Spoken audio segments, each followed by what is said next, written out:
reported. The White Helmets volunteers reported at least 40 airstrikes against the neighborhoods, and some factions claiming dozens of barrel bombs alone. Barrel bombs have been intermittently used by the Syrian Air Force as cheap, albeit unguided bombs. The lack of guiding on a barrel bomb and the fact that oil barrels full of metal and explosives were never meant to be bombs in the first place means they tend to careen off course and have often caused large number of civilian casualties.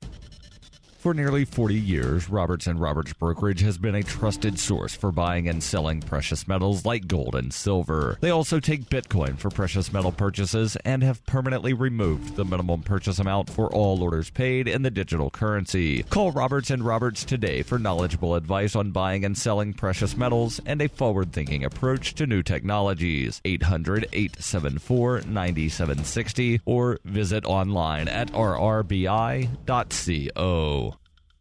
UPI reports Bernie Sanders expects the Democratic primary race for the nomination for president to come down to a convention vote because former Secretary of State Hillary Clinton will not be able to reach the required number of delegates after the last of their party's nominating contest. Sanders called out the media during a press conference on Saturday for projecting Clinton will wrap up the nominations before polls close on Tuesday night in the California primary because he says she can't reach the 2,383 delegates required to win the nomination. Clinton currently has 1,769 pledged delegates to Sanders' 1,501. However, the media has largely been including the number of superdelegates who have already announced their intentions to vote for her at the convention. She has received 544 endorsements from superdelegates, which brings her total delegate count to 2,313 if none of them defect to Sanders. In addition to the Washington, D.C. primary on June 14th, there are 5 primaries and a caucus on June 7th. Polls have shown Sanders and Clinton are in a statistical tie in California, the biggest delegate prize of June 7th, with 546 delegates being split proportionally based on the results of the vote. The media has speculated, however, that if Clinton gets enough of the 142 pledged delegates at stake on the opposite side of the country in New Jersey, she will pull ahead of him, and if superdelegates are included, win the nomination before California has finished voting. Sanders contends that the proportion of delegates needed to win in the remaining primaries is not enough to pass the number for automatic qualification as the nominee, and that with superdelegates at stake, he has a shot to win if enough decide to support him.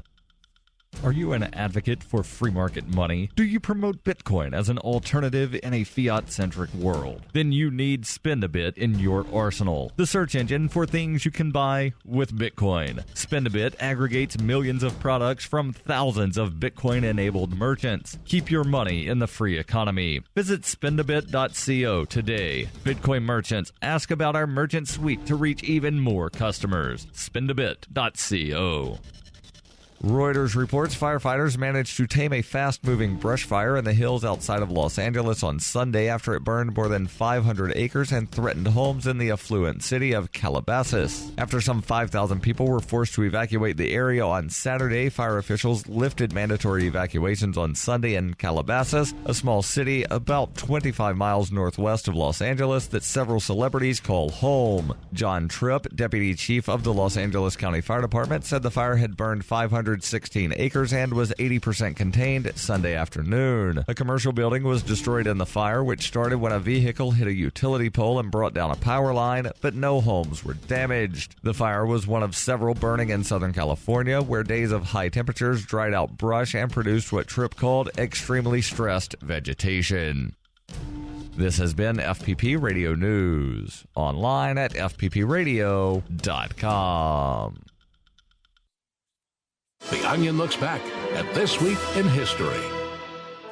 On July 17, 1980, Ronald Reagan accepted the nomination for president at the Republican National Convention in Detroit and delivered a speech in which he boldly promised that during his presidency, someone would body slam Andre the Giant.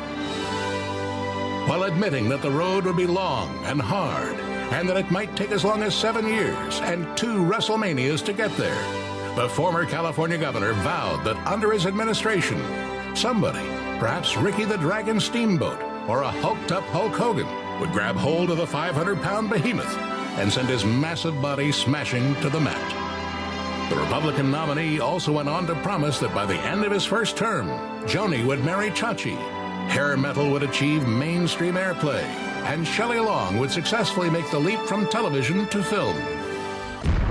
This is the Onion News Network.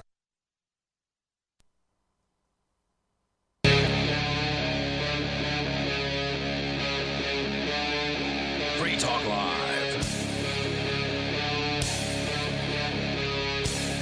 It's Free Talk Live, and you can bring up whatever's on your mind. Just dial in toll free here. We'll give you the numbers, the Skype username as well, that allow you to take control of the airwaves. With you in the studio, you've got Ian, Rich Paul, and Darryl. And we're going to start out tonight with a story that is about cannabis.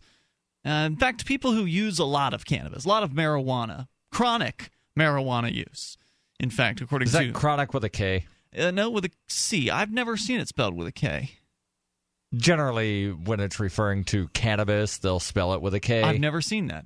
I've never seen that in the general term. Chronic generally means any kind of it's high-end cannabis. Of high-end weed, Yeah. but the word they're using is chronic in the sense of ongoing and Yes, I know. I continuous. was trying to Frequent. make a joke. I got the joke, but I think was it Dr. Dre who had the album The Chronic? I believe it was spelled with a C in that particular case. Okay.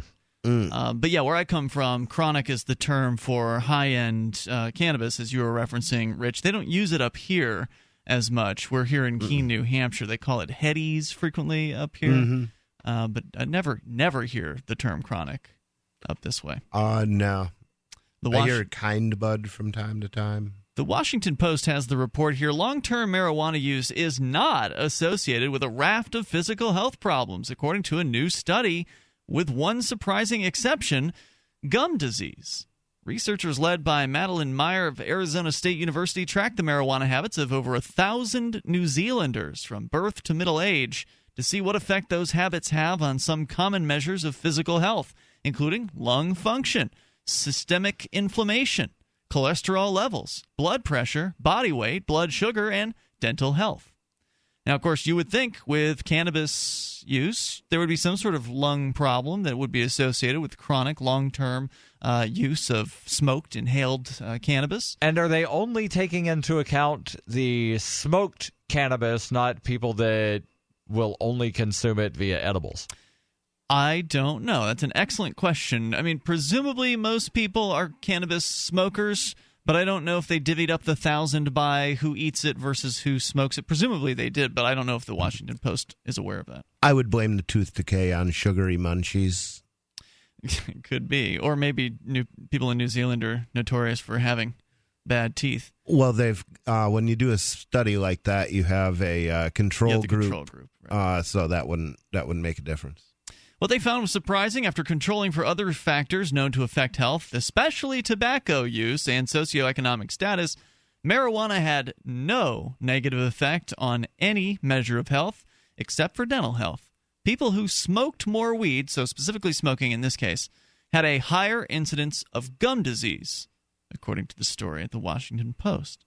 The cause is something of a mystery. Meyer and her colleagues did find that heavy pot users were less likely to brush and floss than their non-pot using peers. But even after controlling for dental hygiene, the relationship between marijuana use and poor dental health persisted. They said that in general, our findings showed that cannabis use over 20 years was unrelated to health problems in early midlife. The study published in the journal JAMA Psychiatry found further across several domains of health, periodontal health, lung function, systemic inflation, and metabolic health, clear evidence of an adverse association with cannabis use was apparent for only one domain, namely periodontal health. I wonder how many people in the quote-unquote controlled group smoked cigarettes. Yeah, it's a good question. They do say here they controlled for tobacco use in this particular experiment. So they did factor that in. You'd have to. Yeah.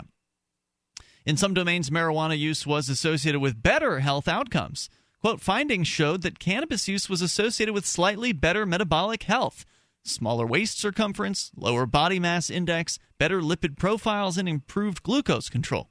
The study determined, however, these associations were fairly small and by no means strong enough to recommend regular bong hits as a weight management strategy. See, I was just going to recommend that to Chris Christie. The New Jersey governor. Yes.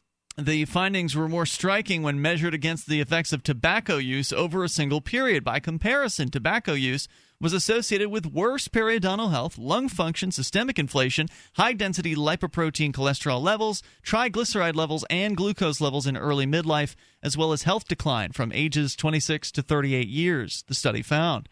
Despite some public health concerns about legal weed being the next big tobacco, marijuana's toll on physical health appears to be far smaller. This, too, is something of a mystery, but it may be at least partly a question of volume. A heavy marijuana user may light up several joints over the course of a day, but a heavy tobacco user may go through several packs of cigarettes in a day. In other words, a heavy cigarette smoker is inhaling a lot more smoke than a heavy cannabis user. And all that smoke may take a steeper toll on health. Now, Rich Paul, you're a cigarette smoker, although you've been trying to quit. I know you've been supplementing your cigarette use with one of the electronic cigarettes. Mm-hmm. How has that been going for you? It's hard to put down cigarettes. Yeah, I will say there seems to be a lot of stuff in the cigarettes besides nicotine. So that's addictive. Do you think that is addictive? Those things? Yeah, and so I don't find a nicotine inhaler completely satisfying, but I'm probably going to get a hold of some acid and see what I can do about that. Now, I know you hydrochloric or LSD, bro. So I know you had said before that you believe that mushrooms could assist with quitting tobacco, and you attempted that. Did you feel like that didn't really have much of an effect? I actually had some luck with it for a couple of weeks. Mm-hmm. Unfortunately, when they did the studies where it worked, there were specific techniques that they were using while the person was tripping. Like therapy techniques? Yes, cognitive behavioral therapy specifically. I haven't been able to find the right documentation on exactly how they did that, so I'm not really repeating their experiment. I'm trying to reason about how it was done from general knowledge. So, well, what makes you think LSD is going to assist you where the mushrooms did not? I ran out of mushrooms. So the toll-free number here tonight, if you want to join us at 855-450-FREE, that's 855-450-3733. We also have Skype at Skype username LRN.FM. I guess where I was driving toward was how many packs of cigarettes are you currently using on a daily basis? Would you say typically? Right now, I'm probably going through a pack a day, but there have been times when I've smoked 3 packs a day. Okay. Hold on, and there's 20 cigarettes in a pack? Yeah.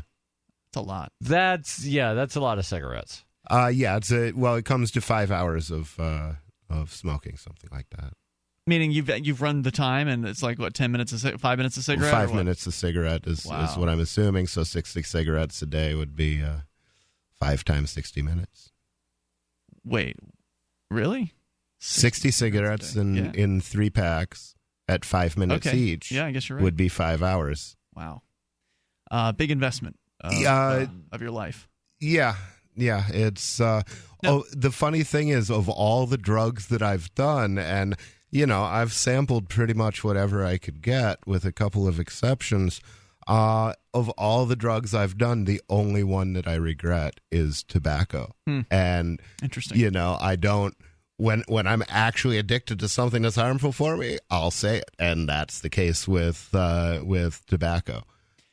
No, I noticed that you have a hand-rolled cigarette here, and you had talked about moving toward hand-rolled cigarettes rather than the boxed variety, the type that you buy in packs in the store. Is that something you've completed? Are you doing all hand-rolled smoking at this point, or are you still buying packs? Yeah, I haven't been buying any at the store. The only time, actually, there was one time I did that because I had to go to Vermont, and I didn't have enough rolled. But yeah, other than that, I've been staying on just the hand-rolled. Do you feel the tobacco doesn't have the chemicals? You talked about chemicals being in cigarettes. Do you feel like the hand-rolled tobacco doesn't have those same chemicals that the packs have? I think that's probably true, because frequently I'll get a tailor-made cigarette from someone who's visiting, and I do find that more satisfying for a reason that I can't specify, because, the ones that are rolled burn as well. So there may be something else in the major brand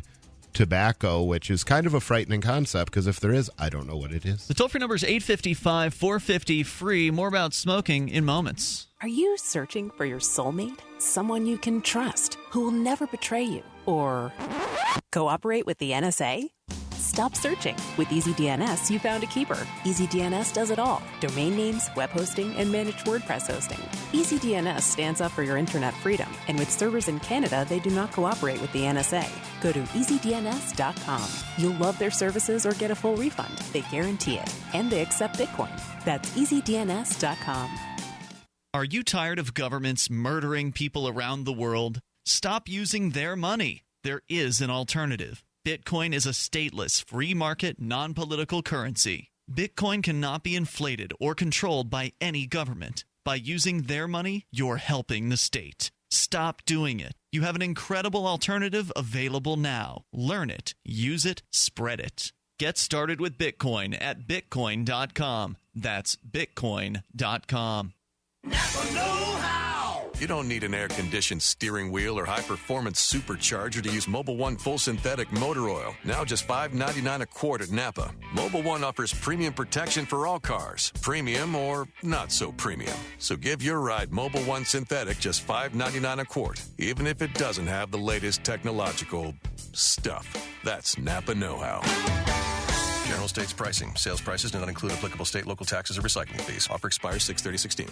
Welcome to Staples. Staples guy, you know what business people hate? Stale coffee? Ink. Right. We have to have it, and it's so darn expensive. Well, Staples just cut ink and toner prices. Really? Add in our 110% price match guarantee, and our prices are unbeatable. Great. Know what else every business owner hates? What? Paper cuts. So true. For unbeatable prices on ink and toner, Staples. Make more happen. Staples will match price plus refund 10% of the difference at checkout for items from retailers operating online and retail stores. Limited time. See store or staples.com for details.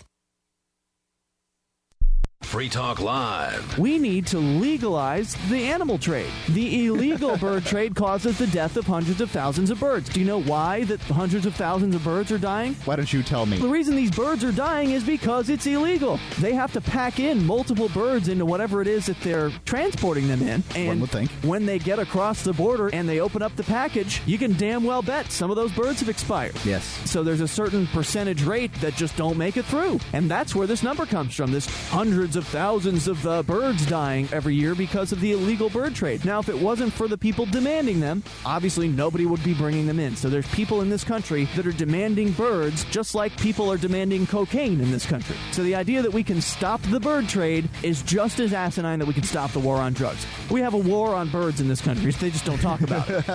Free Talk Live. 7 nights a week from 7 to 10 Eastern. Live on the Liberty Radio Network at LRN.FM.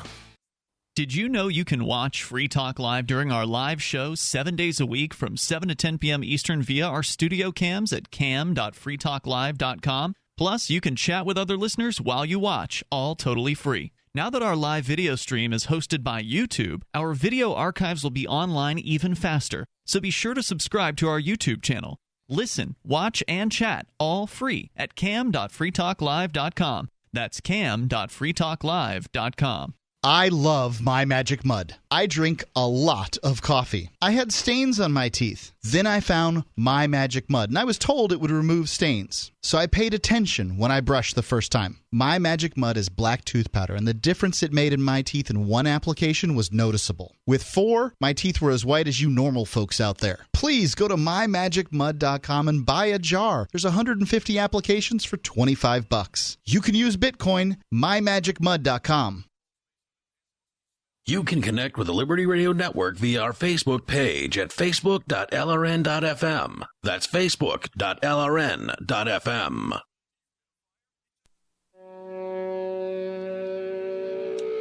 It's Free Talk Live, and you can bring up anything you want. All you have to do is dial in toll-free here at 855-450-FREE.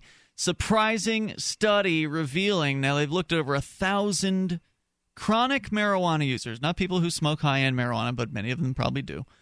People who have been smoking it for a long time, something like 20 years, and readily smoking it, constantly smoking it every single day, multiple times a day, that kind of cannabis user.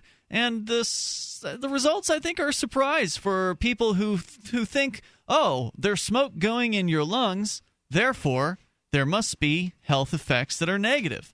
And all they could find after studying these people for a number of years was the periodontal health, their gums. There were problems with their gums, more so than people who didn't smoke cannabis. And so we're going to continue here. Also, want to let you know about Liberty Health Share. Maybe you've missed the deadline on the U.S. healthcare signups and don't have any form of healthcare. Well, Liberty Health Share has the answer. They offer an affordable healthcare option that allows you to enroll any time of the year. And for those of you who've already enrolled but just aren't satisfied with what you've chosen, there's still hope. Liberty Health Share allows people like you to control, manage, and direct their health care, and yet still be in good standing with the Affordable Care Act. Members are exempt from the tax penalty and mandates imposed on individuals for not having health care insurance, which gives you freedom from insurance. Liberty Health Share empowers their members by giving them the ability to choose any doctor or hospital across the nation. Memberships are for individuals, couples, and families, offering a variety of options to best suit your medical needs. If you're a freedom-loving American looking for contract-free health care, then this is for you. For more information on how to enroll any time of the year, call 855-585-4237 or visit libertyhealthshare.org and request a free estimate. Again, call them at 855-585-4237 or visit libertyhealthshare.org. As we continue here, they found that cannabis users in this study is being reported by the Washington Post. Cannabis use was associated with slightly better metabolic health. According to the study, they found the associations were fairly small and by no means strong enough to recommend regular bong hits as a weight management strategy. But they found that tobacco use, by comparison, was much more damaging to individuals, damaging periodontal health, lung function, systematic inflation, and more. So why is that? Well, they say maybe it's because the cigarette smoker is likely to smoke, as you said, Rich Paul, you're a cigarette smoker, a pack a day of smokes. And you said sometimes as many as 3 packs a day. Mm-hmm. Versus cannabis, which you've been known to smoke a little cannabis. Oh, yeah. I smoke a lot of weed. Yeah. So, like, by weight, I mean, how much more tobacco in a day will you consume versus cannabis in a day? Because you're a heavy user of both. I would say significantly more. More tobacco? Especially, more tobacco. Especially because when I smoke weed, I'm generally sharing it with other people. Right. I almost never smoke alone. So, and, you know, if I go through a slice of weed a day, that's a fair amount these days. Now, when I was selling weed, I'd smoke a crazy amount because, you know, you end up smoking after every transaction. Mm. So or a lot of times you do. So I'm actually relatively immune to a lot of the effects. But the other thing is that they believe that cannabis has a lot of anti-cancer properties. Yep, I've seen those studies. And I suspect that in order to get those, you have to use more concentrated forms. But there's probably some correlation there, and that may undo some of the damage done by the actual smoke. So if you had to pile them up, piled up the tobacco, you piled up the weed, would the tobacco be like twice or 3 times as large of a pile as the weed? Probably 6 times, something like that. 6 times. Yeah. Okay. All right. So then they may be on if I was on a 3-pack day. Okay, yeah. I gotcha. So they may be onto something here. This is, again, their speculation as to why the cigarette smokers are having, you know, health effects that are negative, and the cannabis users really aren't, with the exception of some gum issues in some of their users. The general lack of association between persistent cannabis use and poor physical health may be surprising, said Meyer and her colleagues. In part, this is because other studies have shown a link between cannabis use and poor health in middle age, especially cardiovascular health. But Meyer's research is unique in that it uses longitudinal data tracing the health of the same individuals from birth in the early 1970s to age 38. Many other studies on the physical health effects of marijuana use rely on observations at a single point in time, which is useful but less reliable for tracking effects over a lifetime. Many of these other studies also use respondents' self-assessments of health, which can sometimes be unreliable, but in Myers' data, the study participants had their health assessed by trained professionals in a laboratory setting every few years. These folks were coming in every few years for a physical, basically, and being checked out, and then those findings were reported back to this study, which went over a long time, 38 years, apparently. It's worth pointing out that this particular study looked at the impact of long-term marijuana use on physical health, but not on mental health. Meyer has, in fact, used the same data set to explore questions of mental health effects, famously finding evidence of declining IQ among persistent marijuana users, but a number of follow-up studies by other researchers found no similar evidence of cognitive decline related to marijuana use. As with any research of this nature, a single paper is unlikely to be the final word on any particular subject. Still, Meyer's latest study marshals up some convincing evidence that cannabis' toll on physical health may be far less than once feared. And of course, now we're starting to see some of these studies come out that are more meaningful because it's getting easier to actually run studies, especially in states where cannabis is now legal for recreational purposes, like Colorado or Washington State. There's not really any reason why those folks there couldn't do studies of a variety of sorts that have previously been difficult because you would have had to have asked permission from the DEA in order to carry out any kind of study anywhere in the United States. I think they still would have some kind of legal hurdle to jump through because the federal government still classifies cannabis as Schedule 1. So they wouldn't be able to do anything that the FDA would wind up looking at as being a legitimate study because of the illegal nature at the federal level. There's a difference between the study providing marijuana and the study asking questions of people who already smoke marijuana. True. They can ask stoners whatever they want so long as they're not giving them the weed. Well, and even if they were giving them the weed, that may just simply disqualify them, as you were saying, Darryl, from FDA acknowledgement. But that doesn't mean that the medical journals wouldn't accept the study, right? Now, the interesting thing is the psychological study and the physical study were based on the same data set. Mm-hmm. So I wonder if you went to the data sets that did not show the psychological decline the cognitive decline in later years. I wonder if that would also. I wonder if they would lose the association with tooth decay as well. Maybe these people were, there happened to be a bunch of people getting dumber in the set, and they stopped taking care of their teeth. Could very well be. Toll-free number is 855-450-FREE. Allows you to join us. We've got other inhaling-related news in the world of e-cigarettes. Remember, the story wasn't too long ago that we had headlines about the FDA getting ready to crack down on e-cigarette manufacturers. Well, that may be changing due to the White House getting involved, intervening. Here we'll explain what happened. 855-450-FREE allows you to join us on Free Talk Live. Hunters, anglers, campers, and survivalists. Get back to nature. Expand your horizons with the highest quality, most versatile, unique slingshots and sling bows on the market at slingbow.com. Sling bow products are compact and models start from just $17.98. They're perfect for your bug out bag or storing in your vehicle. Give yourself and your loved ones the excitement and tradition of sling bow. A new frontier in archery and truly modern twist on this primitive survival tool. Feel the thrill only at slingbow.com.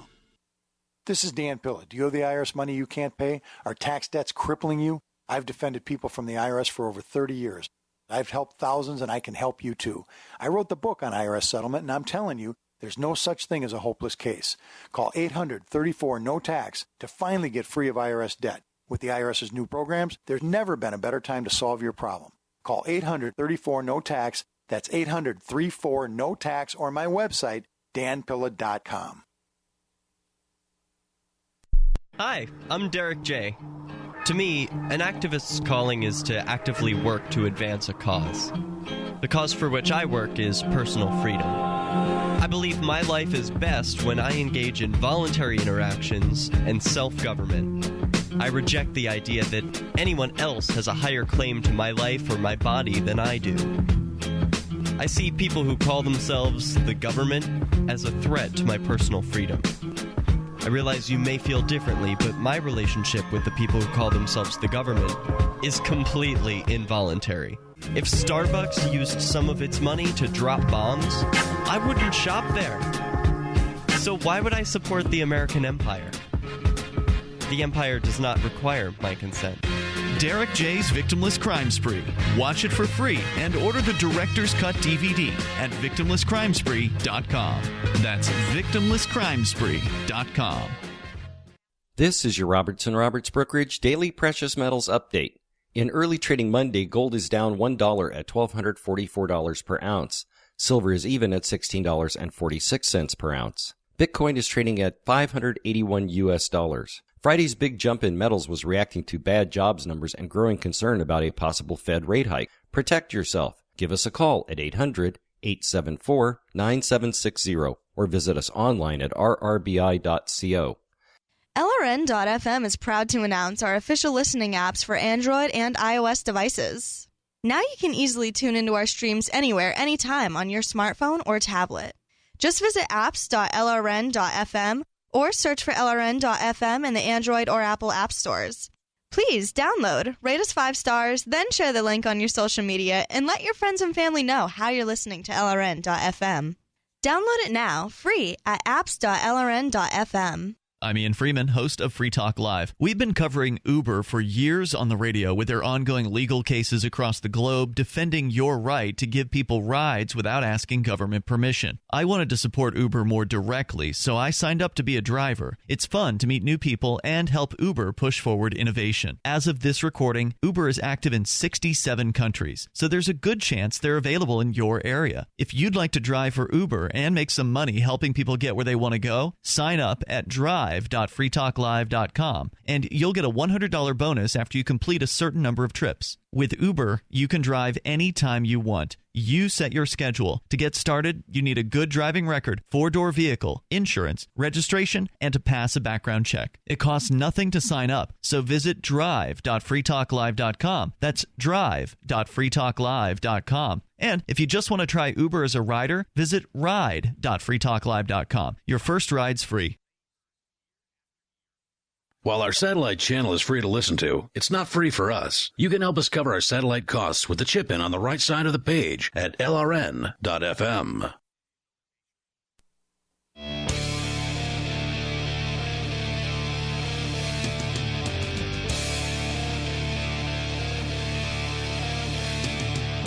This is Free Talk Live. We're talking about things you inhale.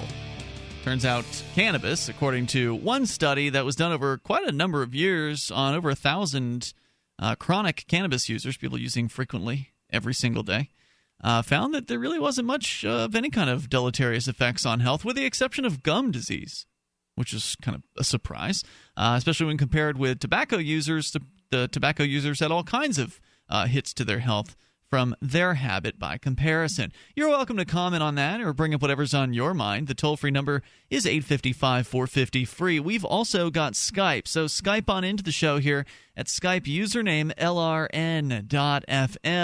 And also want to let you know about Jax. It is one of the newest Bitcoin wallets on the scene, and it's one of the best because it's actually a cryptocurrency wallet that is cross-platform and cross-currency, meaning that you have more than just Bitcoin that you can put in your Jax wallet.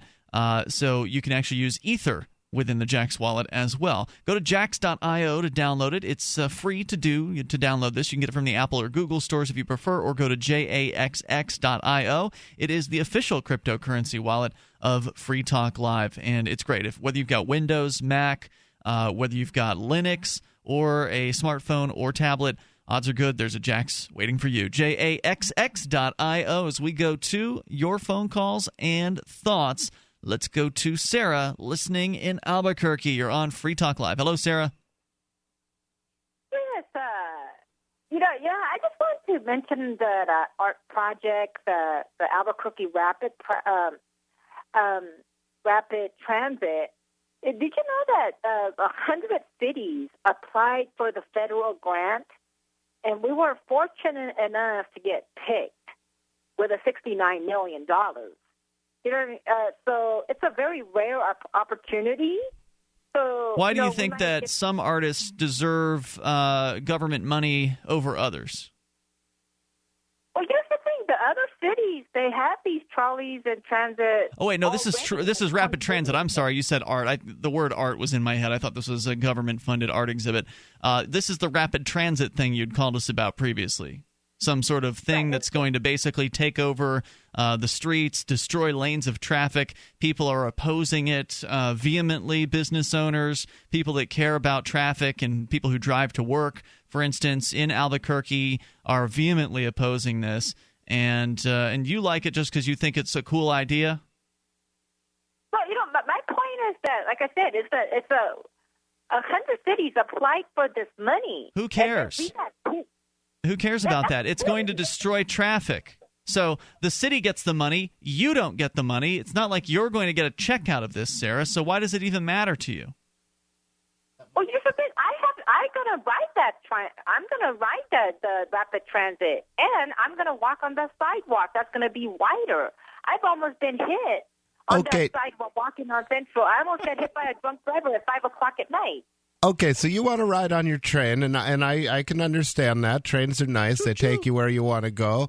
But the question is, if this money is coming from the federal government, why should somebody in Alabama pay for somebody in Albuquerque to ride on rapid transit? The guy in Alabama, the taxpayer, the forgotten man who has to pay for this, he's never going to ride it. You get to ride it, but that's just because you had a bunch of thugs in blue suits jack his money and use it to satisfy your desires instead of satisfying the desires for which he troubled himself to earn it. Oh, you guys. Oh, please. And taxation is theft. He's right. Look at this. You know what? He's riding on the bus somewhere that's funded by federal government. I'm sorry, it might not be that. Well, how about if he pays for his bus and you pay for yours and I don't pay for any of your buses? Yeah, I don't know how much federal government money goes to subsidize local bus routes. I think you're speculating there. There's also not very much in the way of local bus routes in Alabama. I imagine the bigger cities have them, Birmingham, and places like that. Birmingham has something that they call a local bus service. Well, Selma definitely has bus service because that's where the famous strikes took place in the civil rights era. But the last time I was in Birmingham, you would be lucky if the bus was within an hour of when the schedule said it was going to show up. So are you just calling to gloat, Sarah? Like, we got the $60-something million from the feds. We jacked your money. You don't get to spend it. Well, you know what? I'll tell you something. You know what? There was 4 people waiting at the bus stop, and they got hurt and put in the hospital because some drunk driver hit them at 10 o'clock at night on Central. And this is going to fix that how? Making more bus stops for people to get hit at. No, but you know what? The sidewalk right now is 3 feet, okay? And they stick the bus stop right next to it. Okay, so we got a lot of drunk drivers, and they actually got hit and hurt and put in hospitals and stuff like that. You know, people can get hit walking down the street, too, right? On the sidewalk, they can, a drunk person could just ram right into them, even though they're not standing at a bus. Just or a sober guy who had a stroke. Just because you're standing still at a bus stop doesn't mean you're more or less likely to get hit by a drunk driver. And it's also good that the bus stop is at the sidewalk instead of in the middle of the street. Which is what they're proposing to do, I believe, with this art walk or this art thing, with this rapid transit program. Because she's called about this before, which is how I knew about what it was she was talking about. They're going to put the bus stop in the middle of the street? Yeah, there's going to be like a big strip down the middle of the street where this basically this trolley-like thing is going to stop and pick people up. So they're going to eliminate at least a couple lanes of traffic from what is already a packed, busy road there in Albuquerque. But you don't care about that, Sarah. You don't care about people getting to work on time because it's not like you have a job. Right? Well, no, but I'm tired of them doing 50 miles an hour and 3 cars running the red light. Yeah, you just would prefer people had to walk everywhere. You would abolish cars if you could, wouldn't you? I mostly definitely will. Yeah, exactly.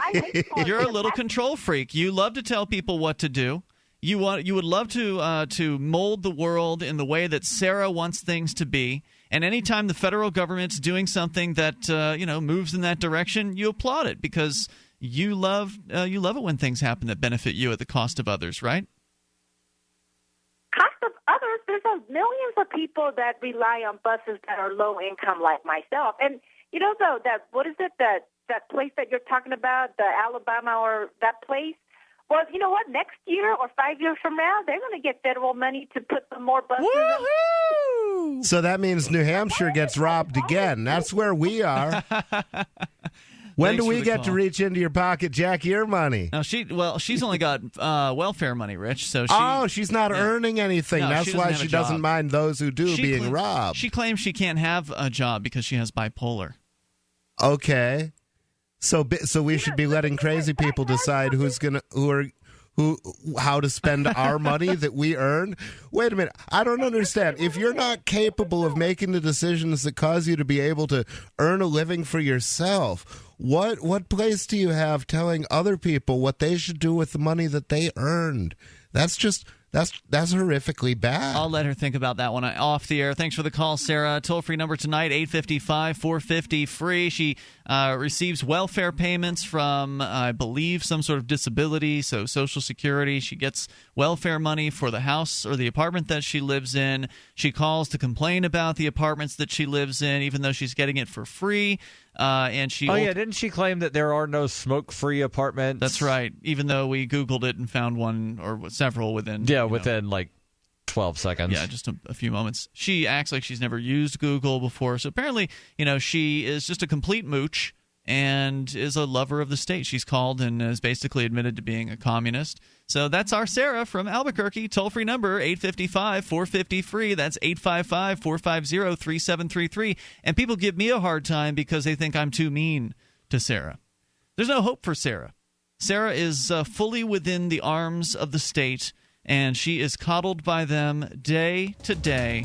And she's the kind of person who is a poor prospect for the ideas of liberty. There are some people who are good prospects and others who are poor prospects, and she's one of the latter category. Might be able to teach her agorism.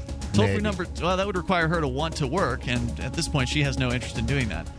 She would rather just collect a paycheck from the federal government. 855 and ride around on buses all day and call talk radio. 855-450-FREE. 855-450-3733. Join us on Free Talk Live.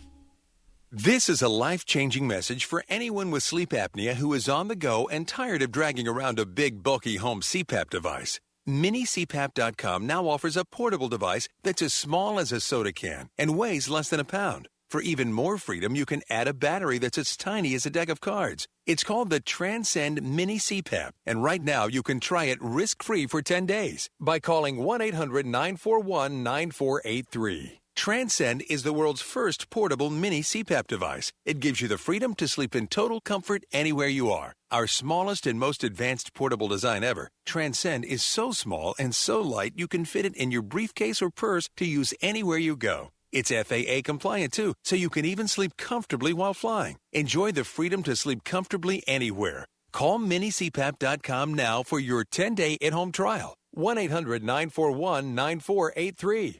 That's 1-800-941-9483. Pat Matthews back again to talk about buysellmakeoffer.com. And this time, it's all about selling your stuff online. Here's my son Frank. I just listed 2 video games I no longer play. Battlefield Bad Company and Gears of War. And I expect to get $10 each for them real soon. And was it hard? Nope. I just set up my free account that's good for 30 days and put them out there for everyone to see. BuySellMakeOffer.com makes it so easy to sign up and list those things around the house that you no longer need, but somebody else always does. Start your free 30-day trial right now. And remember, there is never a listing fee with BuySellMakeOffer.com. Sell your video games, old vinyl records, furniture, cars, yes, even your home, and so much more. You can even use video and Skype to buy and sell. Join the revolution. Go to BuySellMakeOffer.com right now. What are you waiting for?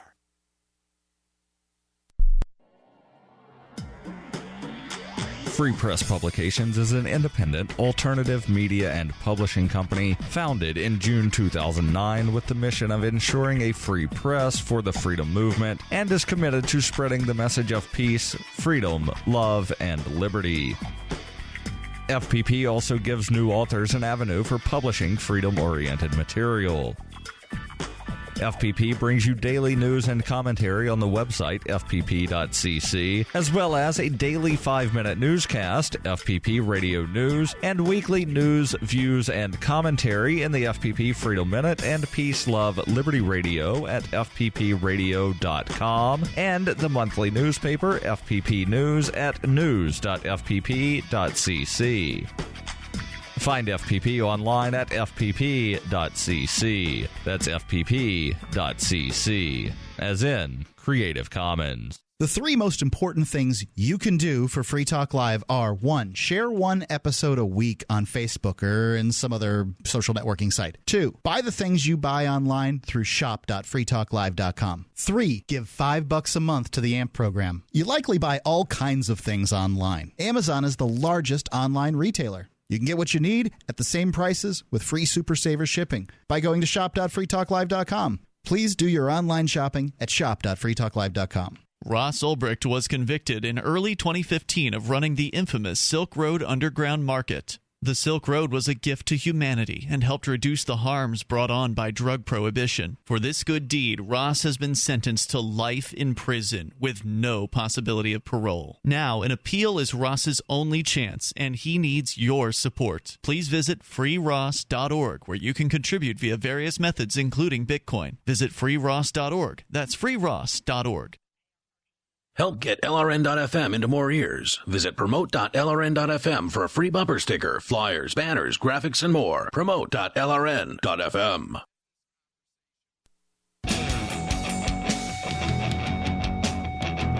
This is Free Talk Live, and you can take control of the airwaves, bring up whatever's on your mind.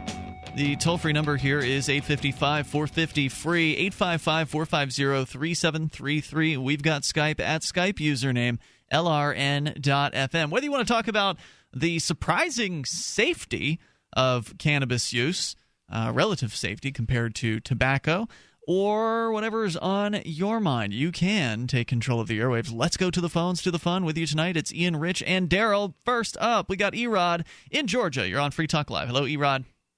Yeah, hi. Welcome. Hey, when I was a child, I can vividly remember myself asking, and when I'm talking about a child, I'm talking about grade school level. Probably, I don't know, third grade, fourth grade, something like that. I can remember myself asking the question, well, why do these people go to the war? Why don't they just say no? I'm not going because people die, people get hurt. So now we have the passing of Muhammad Ali. Muhammad Ali was a person who said, you know what, I'm not going to the Vietnam War. It's against my religious beliefs, and not only that, he felt as though, well, I'm not going because, hey, you want me to fight for this country, and then when I come back, I get my arms shot off, and I'm not even treated well out here in this country, because of the color of my skin. And, now that I am an adult, I'm creeping up on age 60 almost, and, I still have that childlike, attitude right now. I'm asking, well, why do people go to war? Why don't people worldwide just say, you know what, no, I'm not going? Yeah, I know, how naive of me to actually still, have this childlike mentality to believe that people can just no, I'm not going. If you want to fight, you politicians, you rulers of other countries everywhere, you duke it out. I'm not going to fight, So, indoctrination starts at birth. Thank you for the question. It's a great question. But indoctrination starts at birth in this country. Every time they do the Pledge of Allegiance, they're being brainwashed. Every time they salute the flag, they're being brainwashed to lay down their lives in defense of something that maybe once was a nice abstract principle, the idea of at least limited government as opposed to unlimited government, which is what they had before. The problem is that's not what the U.S. government is about anymore. The U.S. government is about imposing tyranny on other people. It's just not the U.S. government. It's these regimes all throughout the planet. All governments. I was on Breitbart today, and you know what they said? Muhammad Ali is not a hero. Why? Because he doesn't want to kill people. He's not a hero. I mean, my God, I'm looking at this and I'm thinking, you know what? The world should have more people who absolutely refuse to pick up a weapon. Why? Because someone tells them to do. Yep. Clearly, tell you, I'm not the military type because I will not shoot anybody because somebody tells me to, because my commanding officer says, hey, go here and shoot these people up. I mean, what are these people thinking about? I mean, I'm going to be the kind of person who's going to say, hey, what did they do? I need to know. But these guys, they go inside the military and they just shoot and kill people, and they have absolutely no clue as to why. Why are they doing it? But you know what? We want to salute these guys, oh, thank you for your service and all this kind of stuff. And all they're doing is... I don't say that ever. Neither I do only I. say thank you for your service to people who actually perform services that I value, like truckers and waiters and waitresses. Now, and the guy who sweeps the church. I heard you say that the other day. Yep, absolutely. I would say that conscientious objectors are the real heroes. Absolutely. Because they have the cojones enough to say, no, I'm not going to go kill people for you. They're facing down jail time. And that's why I call Muhammad Ali a hero. I don't have sports heroes. Playing a game is not heroic to me. Right, he's not a hero because he boxed. Standing up to do the right thing, that's heroic to me. Absolutely, and that's my point. But you have these conservative types out here, like Breitbart and his blog and all these guys. Oh, he's not a hero. He didn't kill people. And I'm like, my head is spinning when I see stuff like that. I mean, the whole world should be like people like him who say no to death. No to death. We're not killing. A lot of times the people that will say, like, Muhammad Ali was not a hero because he didn't kill people, they'll also say things like, and I've heard this, if you're not willing to stand behind the troops, feel free to stand in front of them. Suggesting they should shoot you. Suggesting that being anti-war should be punishable by death. You see, whenever they say that, what I picture in my mind is the guy in Tiananmen Square standing in front of the tanks. That's another hero. And I think, okay, if I have to. Tank Man, as he is called. Yes. I got the quote here, one of the famous quotes from Muhammad Ali. It's been in my show prep for a couple of days. Quote, "My conscience won't let me go shoot my brother or some darker people or some poor hungry people in the mud for big powerful America. And shoot them for what? They never called me nigger. They never lynched me. They didn't put no dogs on me. They didn't rob me of my nationality, rape and kill my mother and father. Shoot them for what? How can I shoot those poor people? Just take me to jail." And right, exactly. Yeah, and he's supposed to go over there, get his arm shot off when he can't even go in. When he comes back to the States, he probably can't even go inside of a restaurant and order something. It's just amazing. It's amazing. Let's go back to your question, because it was a good question. I want to make sure we all have a chance to answer it thoroughly. I agree with Rich that people are propagandized, not just in this country, but in every nation around the world, to love the nation state, to think that their nation state is the best nation state of the entire world, and so that whenever their nation state gets involved in some sort of international conflict, that it's a good thing, it's a sort of a virtuous thing to go and put your own life on the line in service of the nation state, which of course really means in service of its politicians and the people who will benefit from your, the military-industrial complex, who will benefit from your perishing in some dust bowl or swamp or wherever it is that the theater of war happens to be. And so you back that up with propaganda constantly, not just from the state, but also from popular culture, because people are brainwashed into loving the state and being willing to die for it. They create media that also similarly infects people. Like most mainstream movies look at the military in a worshipful manner. In fact, the U.S. military will actually give money, funding to movies that will portray them in a positive manner. So if Michael Bay is making some new blockbuster explosion fest and he wants to get a few $1 million and get some military equipment like some tanks or whatever it is he needs, jets, etc., he'll just apply for a grant from the U.S. military. They review the script to make sure that there's nothing anti-military in the script, and if the script looks good, they'll give it the go-ahead and hand out millions of dollars and whatever. Hey, Mr. Bay, whatever kind of aircraft carriers or anything else you need, we are at your beck and call. So there's all kinds of not just government propaganda, but sort of by proxy government propaganda is just sort of what people make. Every now and then you'll find a movie with an anti-war theme, and you better believe those people put down every single dollar. Those producers were the ones who fronted the cash for that movie, and the military certainly didn't help them out. And a lot of times the anti-war movies are couched in such a way as to where people don't really realize that it's an anti-war movie. Give me an example. Yeah. Full Metal Jacket. Okay. Most people think, oh, yay, rah, rah, America, when they see that. Yep. Adam Kokesh cited that as one of the reasons he joined the Marines. But Gus Hasford, the man that wrote the book and co-wrote the screenplay, said that he intended that to be an anti-war movie to show people how horrible it was in Vietnam.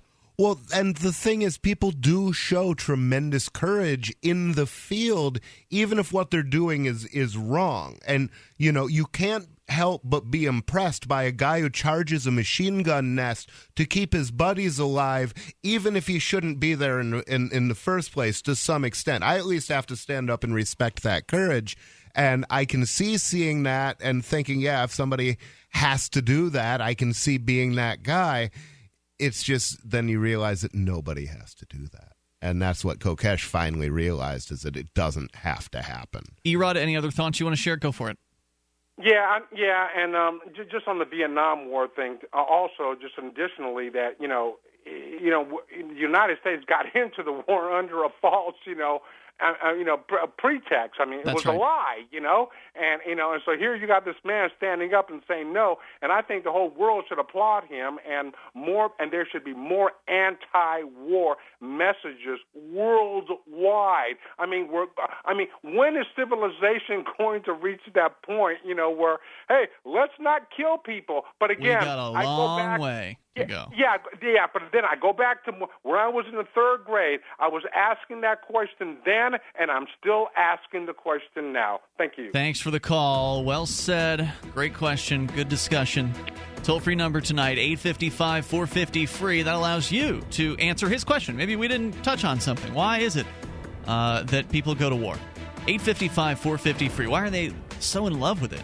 855-450-3733. Why can't they see these people around the world as people just like them, human beings with loves and lives and families? Hour 2's on the way. It's Free Talk Live. Join us.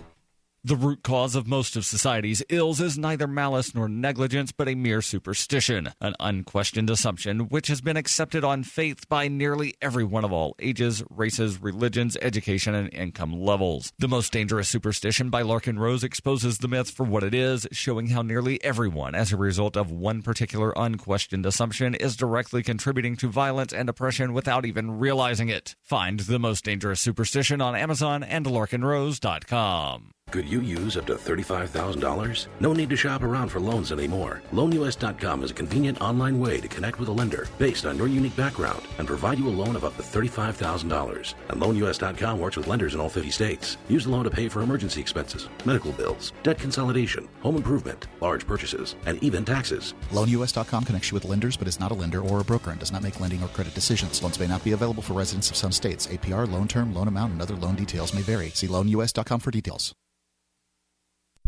So you've signed the Shire Society Declaration and are planning your move to New Hampshire to be around more liberty-oriented people. Next, sign up for the Shire Society Forum at forum.shiresociety.com. There are a bunch of people there who are already in the Shire, and they want to meet you. If you're already in the Shire physically, you should also come by the forums. Remember, not everyone uses Facebook. New people are signing up for the Shire Society Forum every month, so drop in and say hello at forum.shiresociety.com.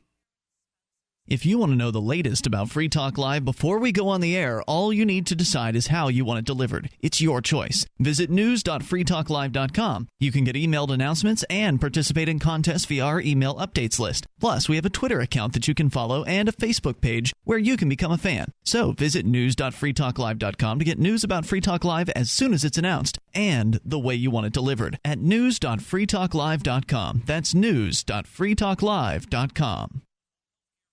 You're listening to the live edition of Free Talk Live. Hour number 2 is next after the news here on the Liberty Radio Network at LRN.FM.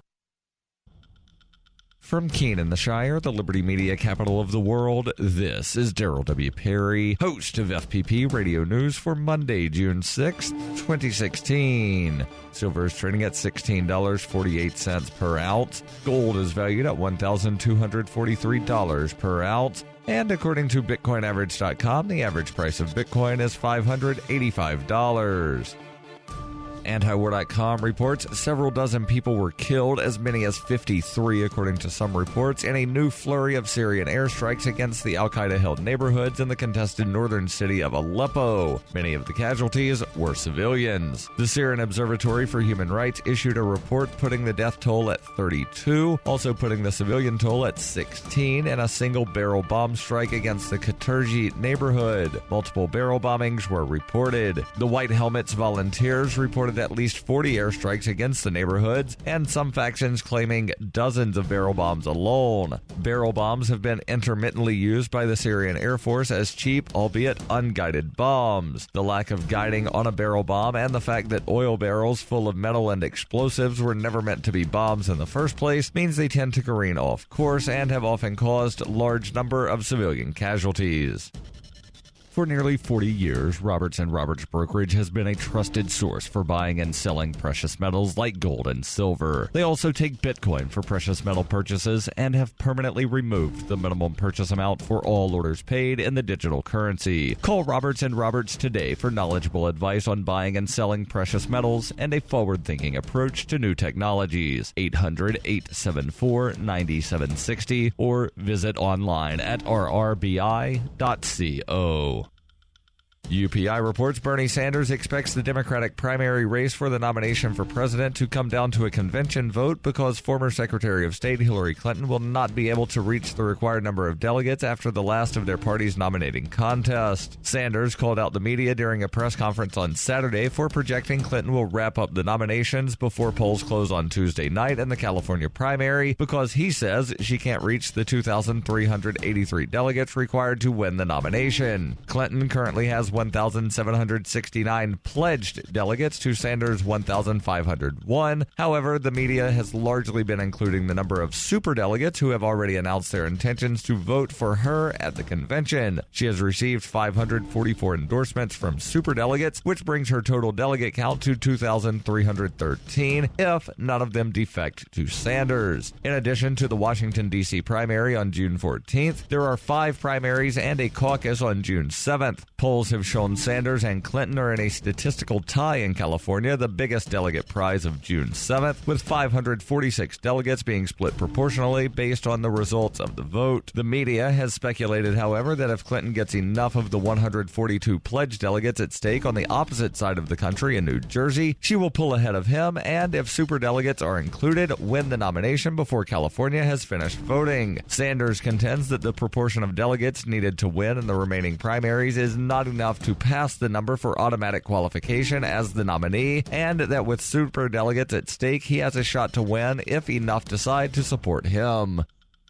Are you an advocate for free market money? Do you promote Bitcoin as an alternative in a fiat-centric world? Then you need Spend-A-Bit in your arsenal, the search engine for things you can buy with Bitcoin. Spend-A-Bit aggregates millions of products from thousands of Bitcoin-enabled merchants. Keep your money in the free economy. Visit spendabit.co today. Bitcoin merchants, ask about our merchant suite to reach even more customers. Spendabit.co. Reuters reports firefighters managed to tame a fast-moving brush fire in the hills outside of Los Angeles on Sunday after it burned more than 500 acres and threatened homes in the affluent city of Calabasas. After some 5,000 people were forced to evacuate the area on Saturday, fire officials lifted mandatory evacuations on Sunday in Calabasas, a small city about 25 miles northwest of Los Angeles that several celebrities call home. John Tripp, deputy chief of the Los Angeles County Fire Department, said the fire had burned 516 acres and was 80% contained Sunday afternoon. A commercial building was destroyed in the fire, which started when a vehicle hit a utility pole and brought down a power line, but no homes were damaged. The fire was one of several burning in Southern California, where days of high temperatures dried out brush and produced what Tripp called extremely stressed vegetation. This has been FPP Radio News, online at fppradio.com. A majority of Americans are pointing to Friday's tragedy as a clear call for major reforms in everything, or literally anything at all that might prevent acts of horrifying, senseless violence. According to a recent ONN poll, the nation is united in saying that the key to preventing future tragedies is a drastic change in gun control, mental health care, school security, media coverage, violent entertainment, the fragility of the human condition, and really so many other things we probably haven't even thought of yet. Jesus. The Randolph Center for Public Health and Safety also released a statement saying, quote, "If you look at statistics regarding gun violence in the United States, you'll see the recent shooting is a clear cry for any thing at all to please be different." In Washington, lawmakers have reached a bipartisan agreement that the U.S. desperately needs tighter firearm restrictions or looser firearm restrictions, or honestly, whatever option just makes these things stop. Do that one. This is the Onion News Network.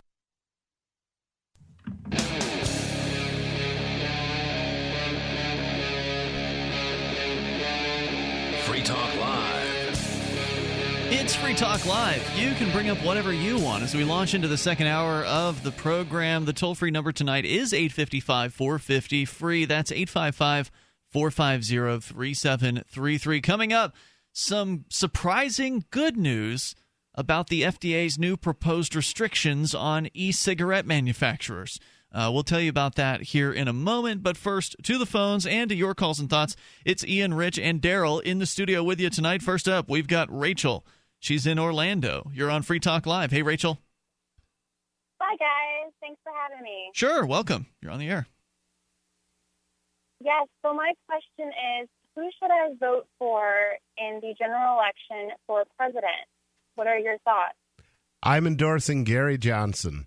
I think he's wrong on some things, but I think he's the best guy out there, and he's the only person out there who wants to move things in the right direction toward less government rather than in the wrong direction toward more government, which is what Hillary and Trump have been doing. So I figure that people have been voting against either the Democrat or the Republican for decades and decades, and now they've got a chance to vote against both of them, and I think they should take that chance. Gary Johnson is probably the least of the evils, so he doesn't have my endorsement, but I will say that he's the person who is probably going to be the least damaging of all of the thus far announced presidential candidates. Don't you think he would improve things a little? Come on, in your heart of hearts. I mean, has he pledged to release nonviolent prisoners from jail? He has pledged to legalize marijuana. He can't do that on his own.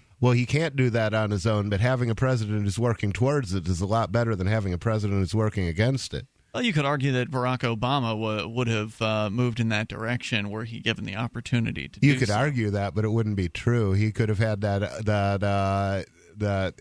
legislation introduced. I'm sure if President Obama had called up, even if he'd reached out across the aisle and called up Rand Paul and said, I'm going to give you my support with the Democrats, and I want you to introduce this legislation in the Senate to legalize marijuana, I'm sure old Rand would have been, whatever his faults, would have been happy to do that for Barack. And it didn't happen. I'd like to hear Gary Johnson on what he would do his first day in office. I'd like to hear the answer. You know, I'd like to hear that too. I remember, was it Harry Brown who talked about buying the box of veto pens, or was that Ron Paul? That sounds like something Harry Brown would have said, because I know Harry Brown did promise, this is the presidential candidate for the Libertarians back in 1996 and 2000, Harry Brown did promise that one of the first things he would do on his first day would be to pardon all nonviolent federal drug offenders and all nonviolent federal prisoners, period.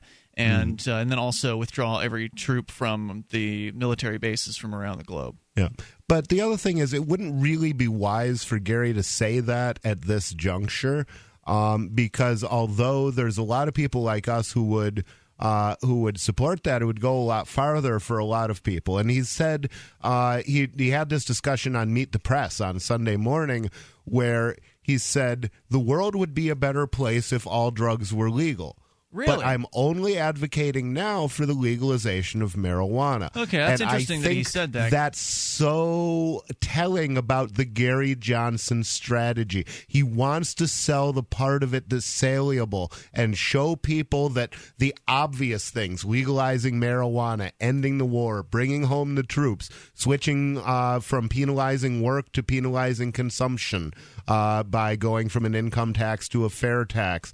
Some people would argue against that, but economically, most libertarians would argue against that. Well, I think most economists would say that if you're going to penalize something, it's better to penalize consumption than penalize production. Now, let's get Darryl W. Perry to weigh in here as the man in the room who actually challenged Gary Johnson for the Libertarian Party's nomination for president. Ultimately, you and the other challengers were not successful. The party did nominate Gary Johnson and William Weld as the VP candidate, both of whom are former Republican governors. Darryl, what are you going to be doing this coming election?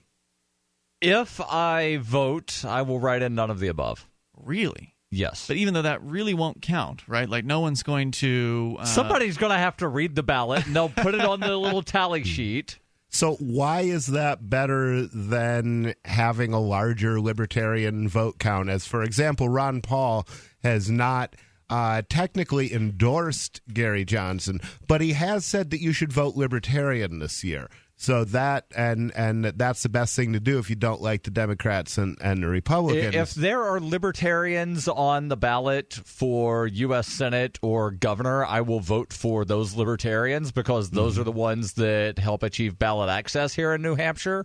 But without there being an actual philosophical libertarian on the libertarian presidential ticket, I can't vote for that ticket. Let me clarify something, Darryl. I agree with you, Rich, that there's a value to, if you're going to vote, voting libertarian, even though Gary Johnson isn't really, in my mind, a libertarian. He's not he's not a perfect libertarian. It doesn't help with ballot access, so I will vote for the libertarians in the offices that help with ballot access. I get what you're saying. I'm not advocating. I'm other than being asked the question and answer it, I have no intentions of either advocating for or against Gary Johnson at all. I honestly don't want to pay attention to national level politics until after November. But what do you think people who aren't you should do, Darryl? People who are looking to vote for someone. They should vote however their conscience directs. And if they're asking me how I'm going to vote, I'm saying I'm voting for none of the above. Got it. I can't say I would vote for Gary Johnson, but I think people who are looking for someone for whom to vote, he is the least of the evils, and he is arguably the best candidate on the national stage. I will probably end up voting for you, Darryl, if you're on the ballot here in New Hampshire. And there's, I guess, some question. I had thought that was a done deal, but I guess it turns out there is some question as to whether or not those petitions were petitioned or what the status of those are. But I know we've been blathering on here answering Rachel's question. Rachel, what inspired you to ask? What are you thinking about? Well, I am a libertarian, shocker. And I was there at the national convention, actually, and it was very, very disappointing. I did not vote for Johnson. I did not vote for Perry either, unfortunately. Maybe I should have. But I hate going back to, let's just vote for the lesser of two evils. Now we're voting for the lesser of three evils. Unfortunately, I think because Gary, I like to call him a statist light or a Democrat light because he does sound appealing in a lot of things, right? Mm-hmm. But when you call Weld the original libertarian and when you start talking about regulating who people can and cannot do business with, regulating how much your employers can pay you, regulating pay, it raises eyebrows. And he has not been super consistent across the board with liberty. And so that begs the question, can we even trust him? No, of course not. He's a politician. Well, so is Darryl Perry. But, well, I guess by definition. And so is Ron Paul. And so the problem is that we're having now within the Libertarian Party is you have Johnson supporters, and then you have non-Johnson supporters, some of which who will vote for Johnson because they foolishly believe that if they get that magic number, then we'll have ballot access across the entire country, right? Well, guess what? Democrats and Republicans, they have the pen. They can change the rules whenever they want, right? That's true. Well, and the 5% doesn't grant ballot access. There's the myth and the lie that if we get 5%, then the Libertarian Party gets ballot access everywhere. That's absolutely a lie. What that 5% does, it qualifies the 2020 presidential nominee for a giant federal welfare check.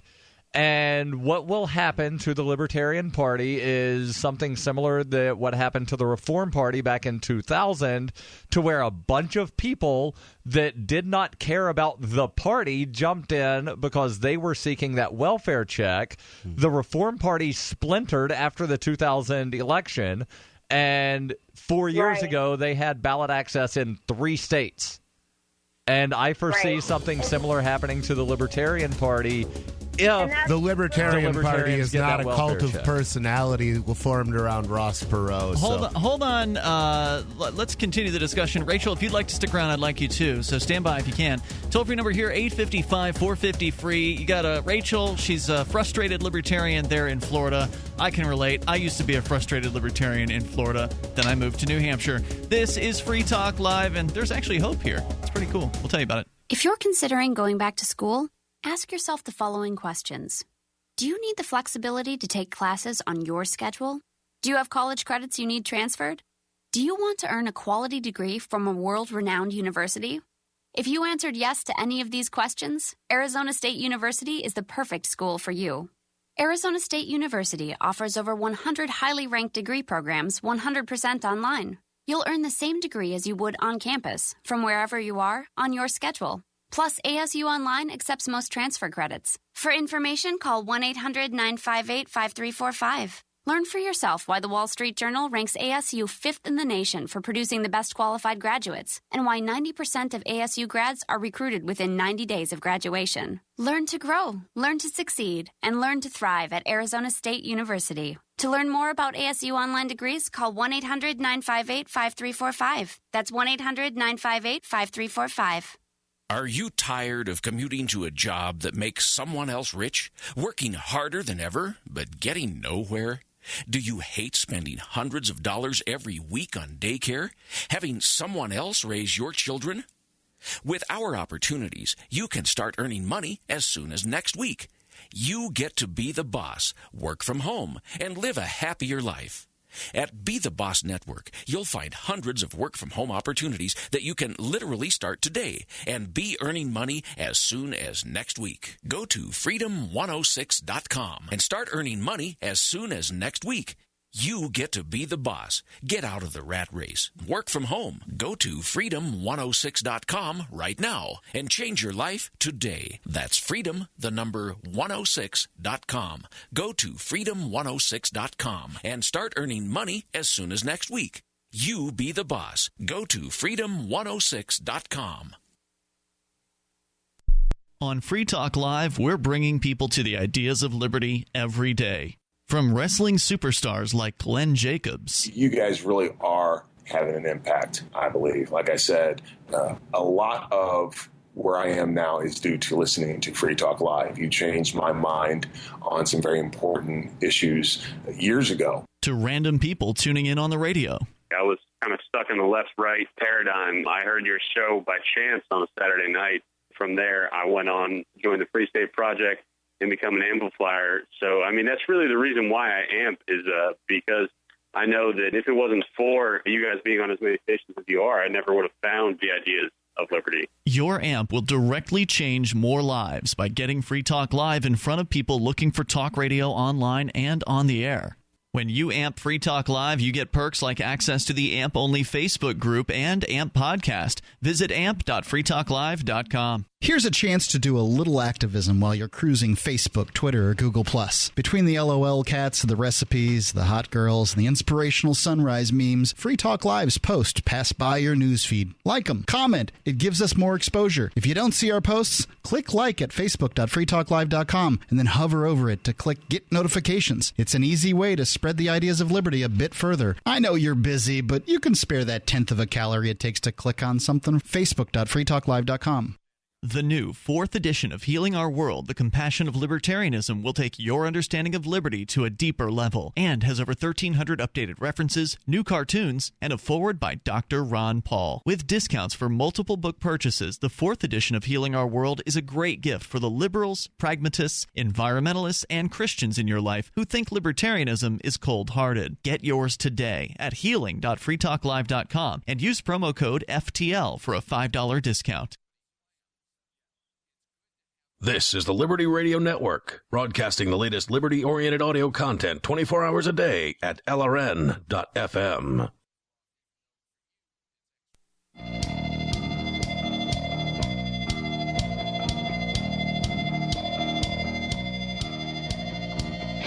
It's Free Talk Live, and you can join us here. The toll-free number is 855-450-FREE. That's 855-450-3733. Joining you in studio, it's Ian, Rich Paul, and Darryl. And don't forget to join the Shire Society. It doesn't matter where you are in the world, you can join the Shire Society. It's a personal declaration of independence, and it doesn't obligate you to do really anything at all. But I would recommend that you move to the Shire and join other people who are like-minded as part of the Shire Society, because the majority of Shire Society participants are here in New Hampshire and or are planning a move to New Hampshire. And you can go to shiresociety.com to sign the declaration. Rich Paul, are the operator of the SLAP, the Sanctuary for Love and Peace, which features on one of its walls one of the originals of the Shire Society Declaration, which was signed at the Porcupine Freedom Festival back in 2010. So it's been around now for almost 6 years, the Shire Society has.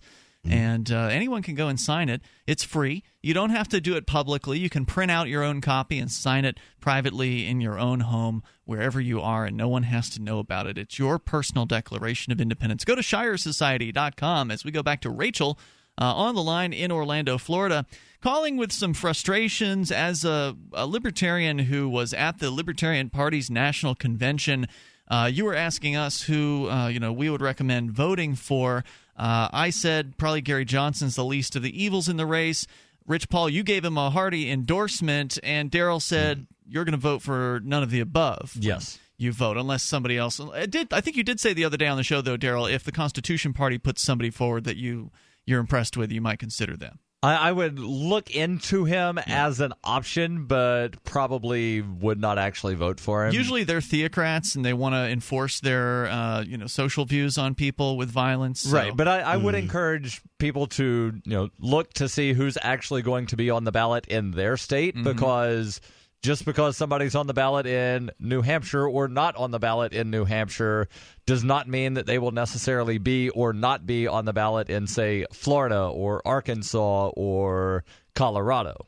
So, Rachel, you're back on here on Free Talk Live. I'm wondering how you feel about getting out of Florida, because it seems like a lot of libertarians are understandably frustrated with the National Libertarian Party having been taken over by a bunch of Republicans over the last decade, and that can be really annoying, especially considering folks like Darryl have been working hard behind the scenes to try to take the party back, but it ultimately has failed as the number of Republicans continues to seemingly increase and their influence continues to stay very strong within the Libertarian Party.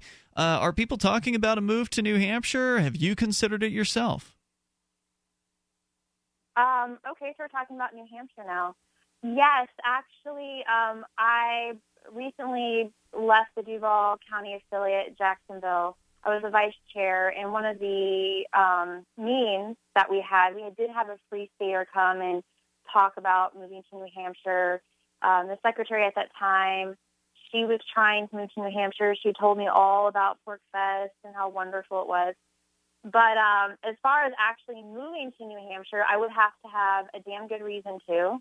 I'm a Southerner. I was born and raised here in the South. I love the culture. Florida is not perfect by any means. Thankfully, we don't have estate tax. We have stand your ground. We have right to work, which are all wonderful things. And I'm an activist here in the state of Florida. So hopefully we make things better. However, if I did go gulp anywhere in the U.S., it definitely would be New Hampshire, and I would freeze to death. probably. No, you wouldn't. I'm from Florida as well. We all moved up from Florida, didn't you? I Or you're moved from Texas, but I'm originally from Birmingham, Alabama. So, I'm a Southern boy myself, and I live in a modified RV without a heater, and I survived the negative 30.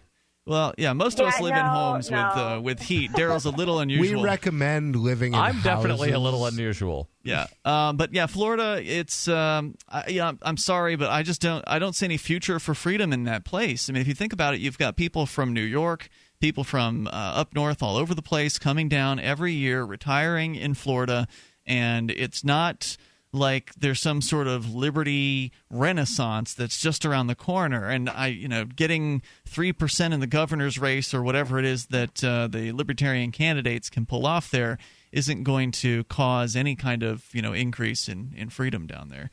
You said you needed a damn good reason to move up here. We actually had a race where both of the candidates were anarchist. One was running as a Democrat. The other one was running as a Republican. I can't remember which one won. The Democrat. But it really After doesn't the matter. Republican's wife or girlfriend sent out a hit piece mailer saying, this guy's not a real Democrat, he's an anarchist.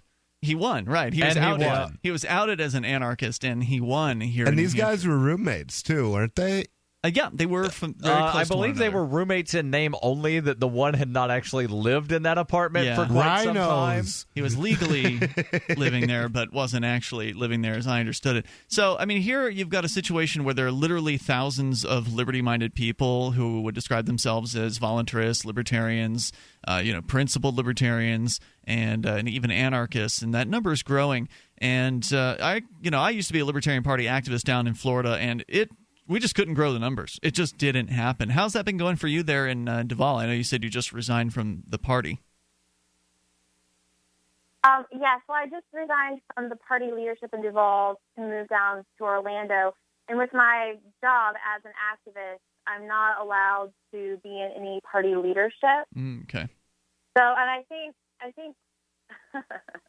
honestly, the reason why we haven't grown is the same reason why I think most states haven't grown, and that's because people get in and they don't do anything. It's not that we don't have the ability to make a change at a local or a state level. It's just you have people in these leadership positions who are there for the wrong reasons. They're there for themselves. They're there for a resume, for experience, which that's all well and good if you actually do something.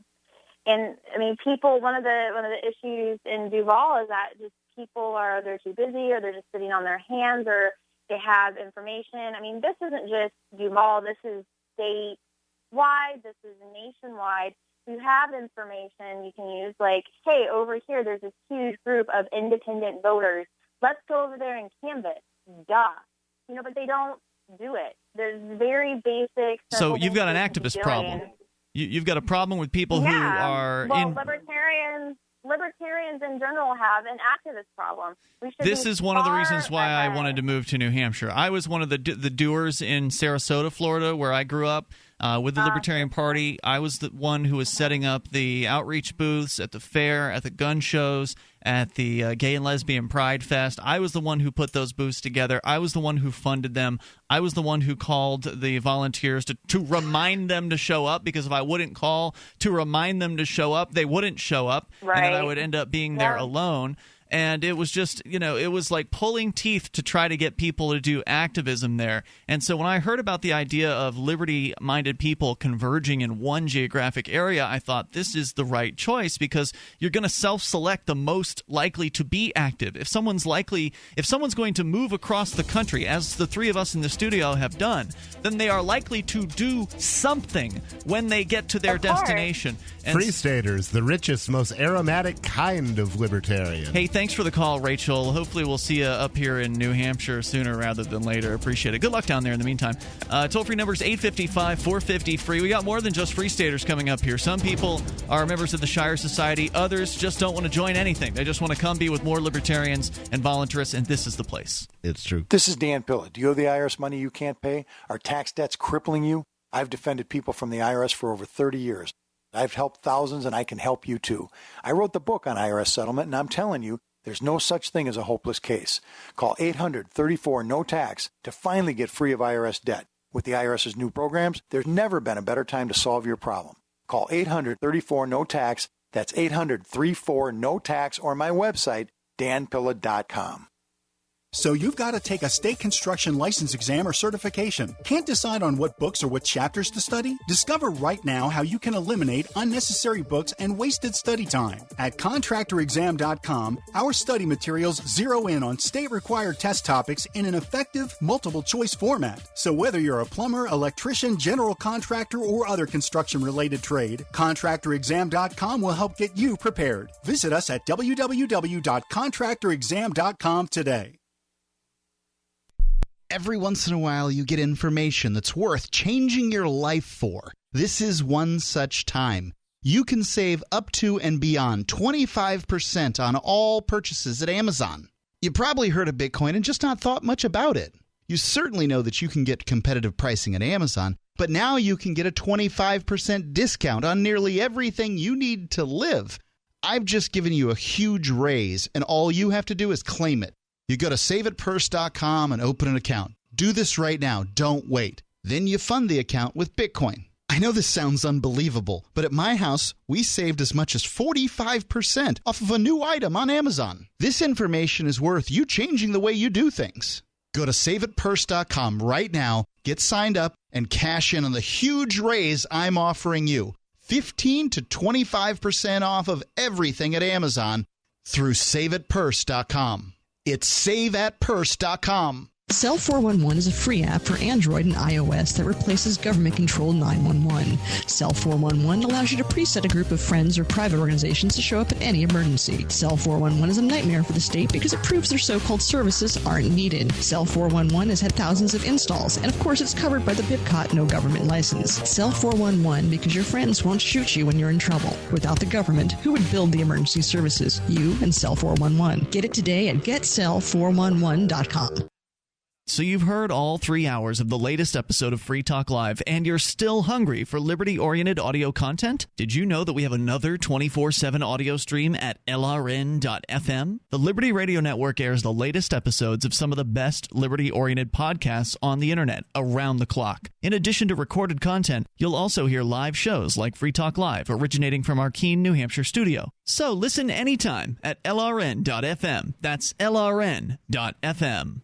Money, power, and respect are all yours at CreditSecretsRevealed.com. Be seen as an industry leader. You can do it. The last application you filled out when it was time to hit submit, did your nerves spike? You didn't get the approval you seek, but there's a better way. We teach you exactly what to place into the right systems the right way the first time so you get approved. Get up to $100,000 in instant business credit. Many people will get cash on the spot. Use those two tools in your new corporate credit engine so you can walk into the bank and get your project funded today. It's all about today at CreditSuccessSecretsRevealed.com. Credit Success Secrets Revealed is explosive and ignites instant results. Dial 1-800-707-8719. That's 1-800-707-8719. 1-800-707-8719. Or just go to CreditSuccessSecretsRevealed.com. You can sign up to receive the latest about the Liberty Radio Network via our email updates at updates.lrn.fm. That's updates.lrn.fm.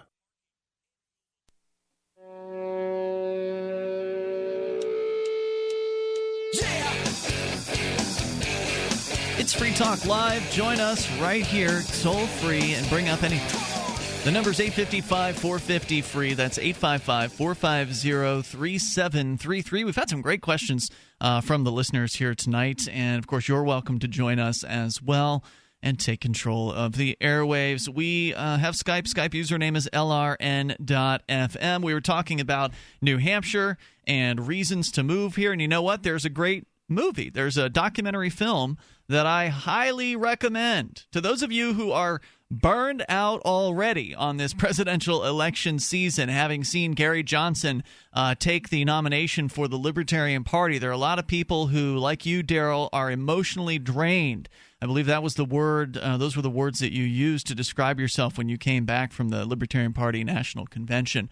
a lot of people are feeling the burn in a bad way on the being burned out on politics, national level politics. Yes. But there's actually hope for liberty here in New Hampshire, where libertarians, people who understand the ideas of liberty, are actually getting elected. There were close to 24 people who were elected 2 years ago who would have qualified as like A-plus ranked libertarians if they were given some sort of test.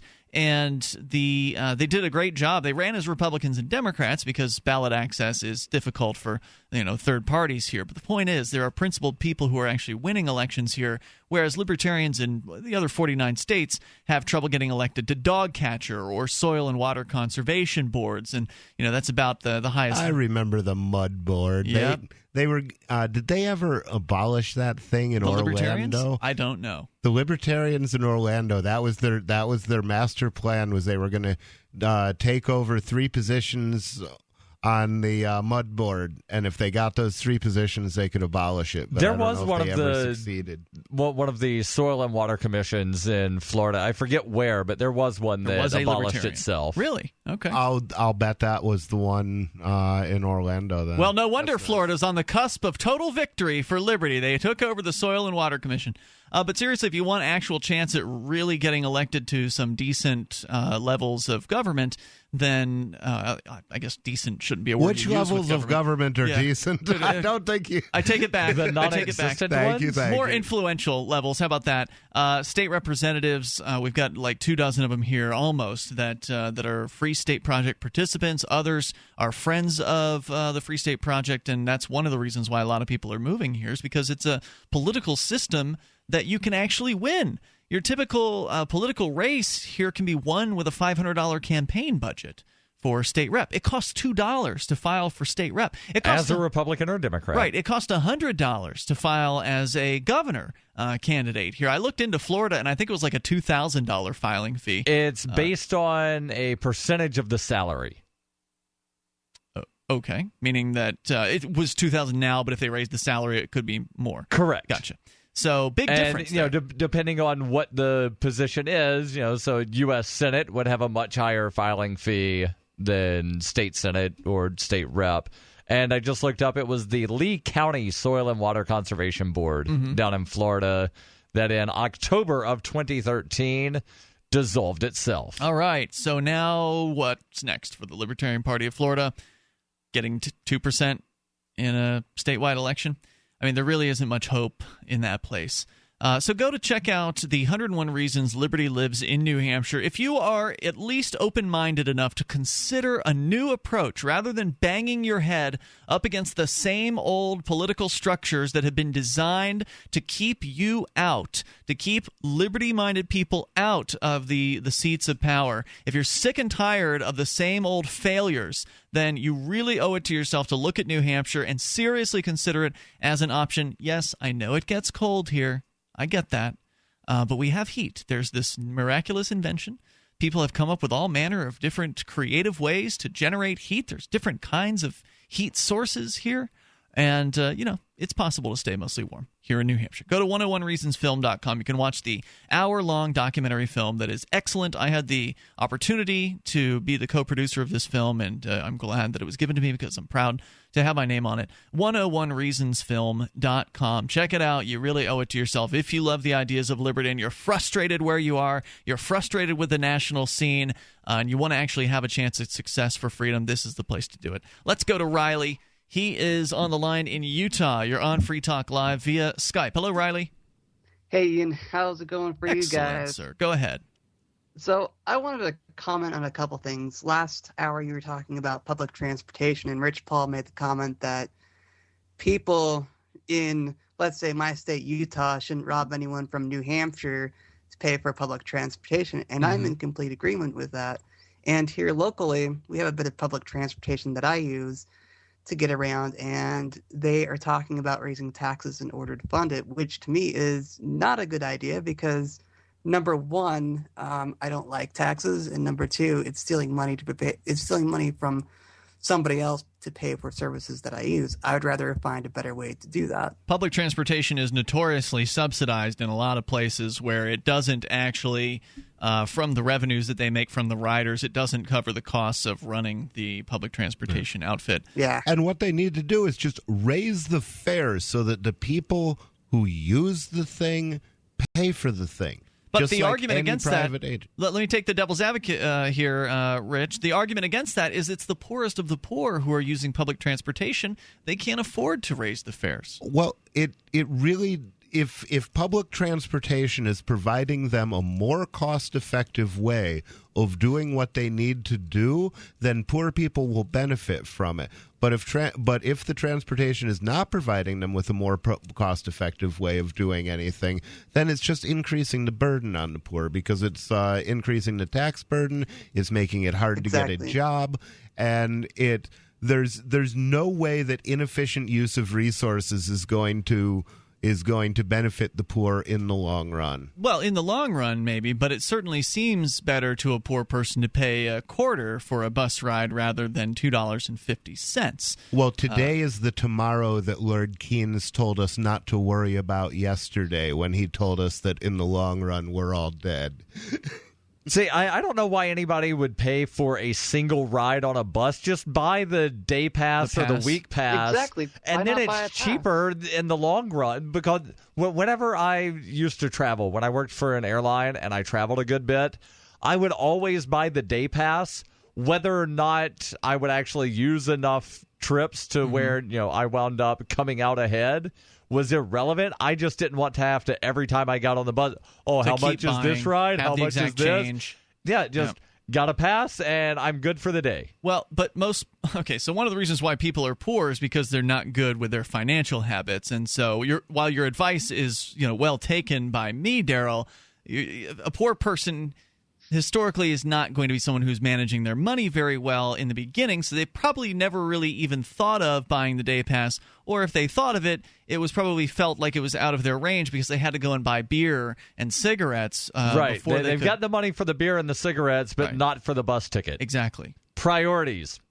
Yeah, and of course, if they were to not drink beer or smoke cigarettes for a few days, they'd have enough for a monthly bus pass, and then they'd have more money for beer and cigarettes because they wouldn't be paying for the buses every single ride, which they could put all that money into beer and cigarettes. But they don't think about these things. Yeah. So, but Riley, go ahead with more of your story or thoughts if you've got it. But, like Darryl said, buying a day pass or a monthly pass would be a logical thing to do.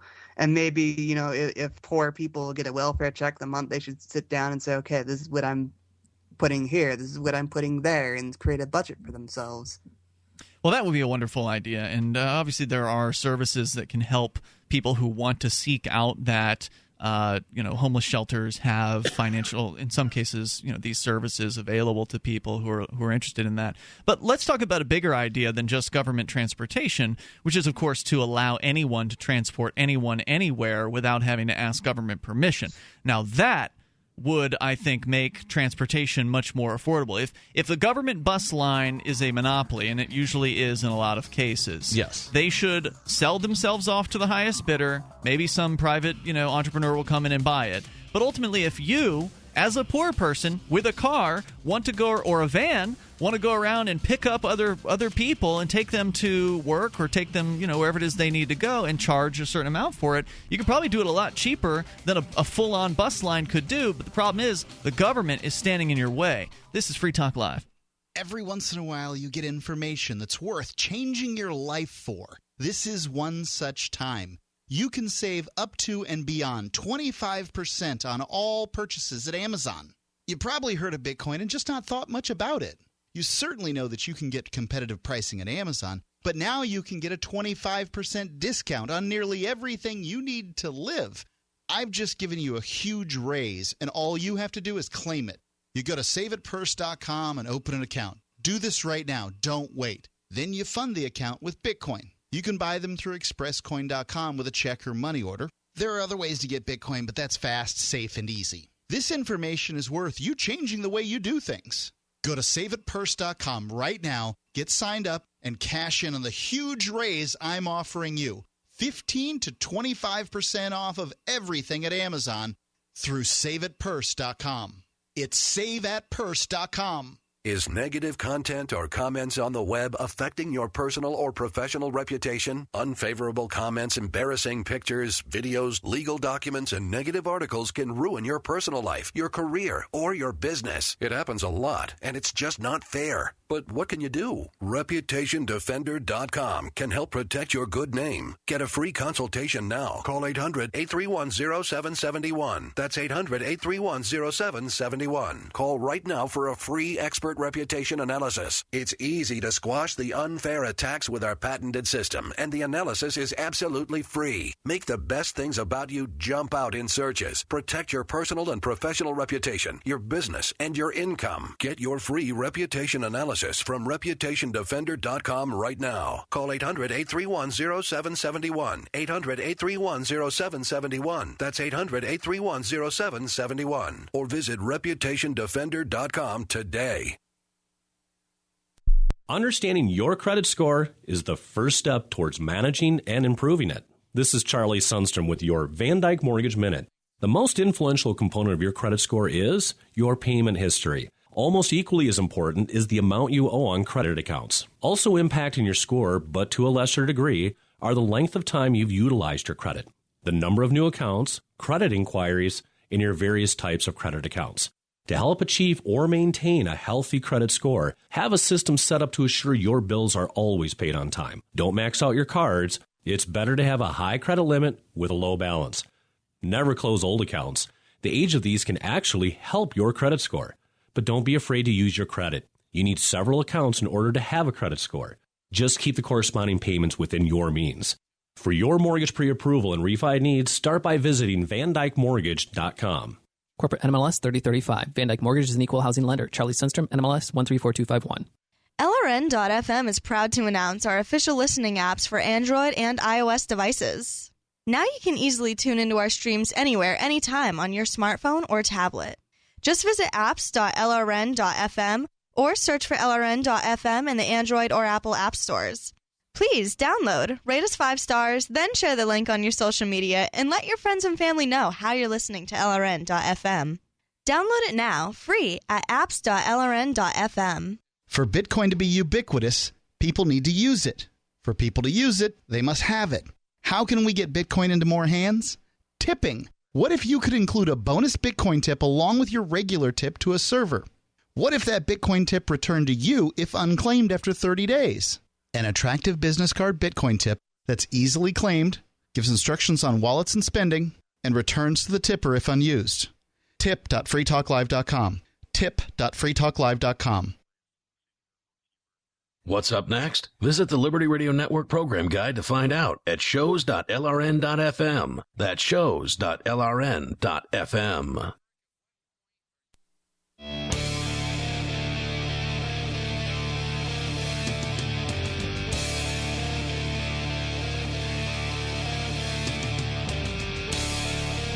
This is Free Talk Live, and if you like what we're doing here on Free Talk Live, talking about the ideas of liberty 7 nights a week live, you can join us here. You can join the conversation. You can also support the show via cryptocurrency.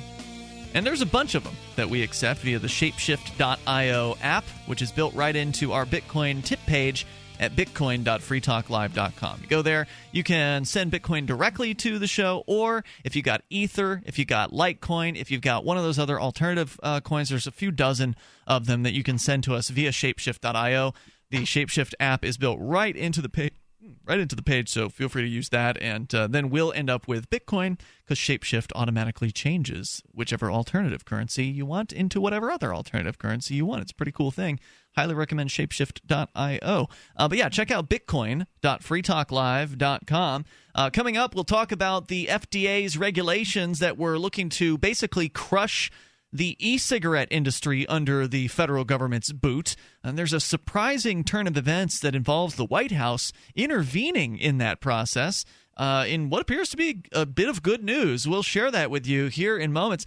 But first, we still have Riley on the line. He's calling, and by the way, Riley's the guy who's doing the editing on the Daily Digest, which is Free Talk Live's newest feature that is heard in our full podcast which I apologize to anybody who's been having issues. Apparently, ever since we started including the Daily Digest in our feed, that has for some reason confused some people's podcast clients, and we're still trying to figure out why that is and how to remedy that situation. So apologies to anybody who's been encountering difficulty as a result of the Daily Digest, because otherwise it's great work. Riley, thanks for taking the time to put those together. And you're somebody who has to rely on others for transportation. As you told us on a previous call, you are blind. So you're exactly. You're looking for alternatives, I imagine, not just, would you take a Jitney cab if you could? If somebody were willing to pick you up in a van that didn't have a government-approved permit to transport, would that be something you would utilize if it was available? If I had the ability, I definitely would. If that service were available here, if Uber were available here, I'd be taking that pretty much everywhere because they'll sound more like reliable services than public transportation because I have to go plan a bus route. Right. Then I have to walk to where I need to go, which is okay. I can do that, except sometimes I have to rely on the bus schedule and wait for a bus to come get me and wait for the buses to come do what they need to do so I can get where I need to go. And that's true, and that's one of the reasons why buses are cheaper, because they're less convenient. Exactly. In some places there are only certain hours that the buses will run. There's only certain places, as you said, that they'll actually pick people up. And where I lived in Florida, it was once an hour. The bus would come by once an hour. And, if you missed it, you had to wait another hour. And that can be inconvenient. Obviously, with something like Uber or Lyft or any other kind of ride-sharing service like an Arcade City, you are able to basically hail a vehicle, which means they'll be there when you call them, and they'll be there relatively quickly, but you're going to pay more because of a service like that. So there could be someone competing with both of those, offering a regular route for pickups and drop-offs. Like, for instance, if you had a van and you had a certain number of customers that needed your services to get to and from work every single day, you could just contract with those people. Okay, well, I'll be at this location to pick you up at this time every single day, and we'll have an agreement that you'll come on and go to, and I'll take you to work and I'll pick you up from work. And if they do that with enough people, that could make it worth their while to do it. They could charge a relatively small amount because they've got the volume benefit of having multiple passengers at one time. So it's essentially a large ride share. And you wouldn't have to deal with the gross factor in a lot of cases of being on a bus. Those things aren't known for being particularly clean or having the best quality of people on board. But in a lot of places that would be illegal because the person with the van would be operating an illegal taxi or an illegal livery service or whatever they would label it, and the police would come after those people in some places. In New York City, they have a lot of Jitney cabs, but the Jitney cabs know better than to operate in Manhattan, where they're less tolerated. They're kind of allowed to exist from what I've heard in the other boroughs of New York City.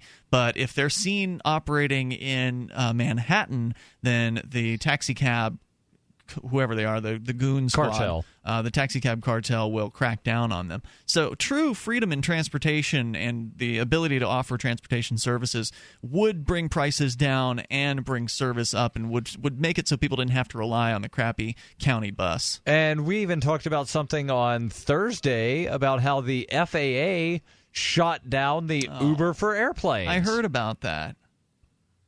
Really sad stuff. Riley, was there more you wanted to share tonight? No, I just wanted to talk briefly about flags and war, and it seems before I became what I am today, a volunteer/anarchist, I loved the idea of waving flags and going to war, but over time, I've just grown out of it. It just seems like all we hear about is national pride, and if you don't love America, you're a bad person, or go stand in front of the troops or something, and it's really frustrating to me now that I've woken up to being a liberty-minded person. I heard you, man. Thanks for the call tonight, Riley. I appreciate hearing from you. Toll-free number, 855-450-FREE. That's 855-450-3733. And I'm going to say something that is probably not going to be very popular among some of the hosts. I like flags. More so because I like the different designs. You like look state at them, flags specifically? Flags in general? Because there's cool I flags. look at them as art. There's cool flags, like a peace flag. That's a flag. Yeah. The Jolly Roger is a flag. These are not necessarily state flags.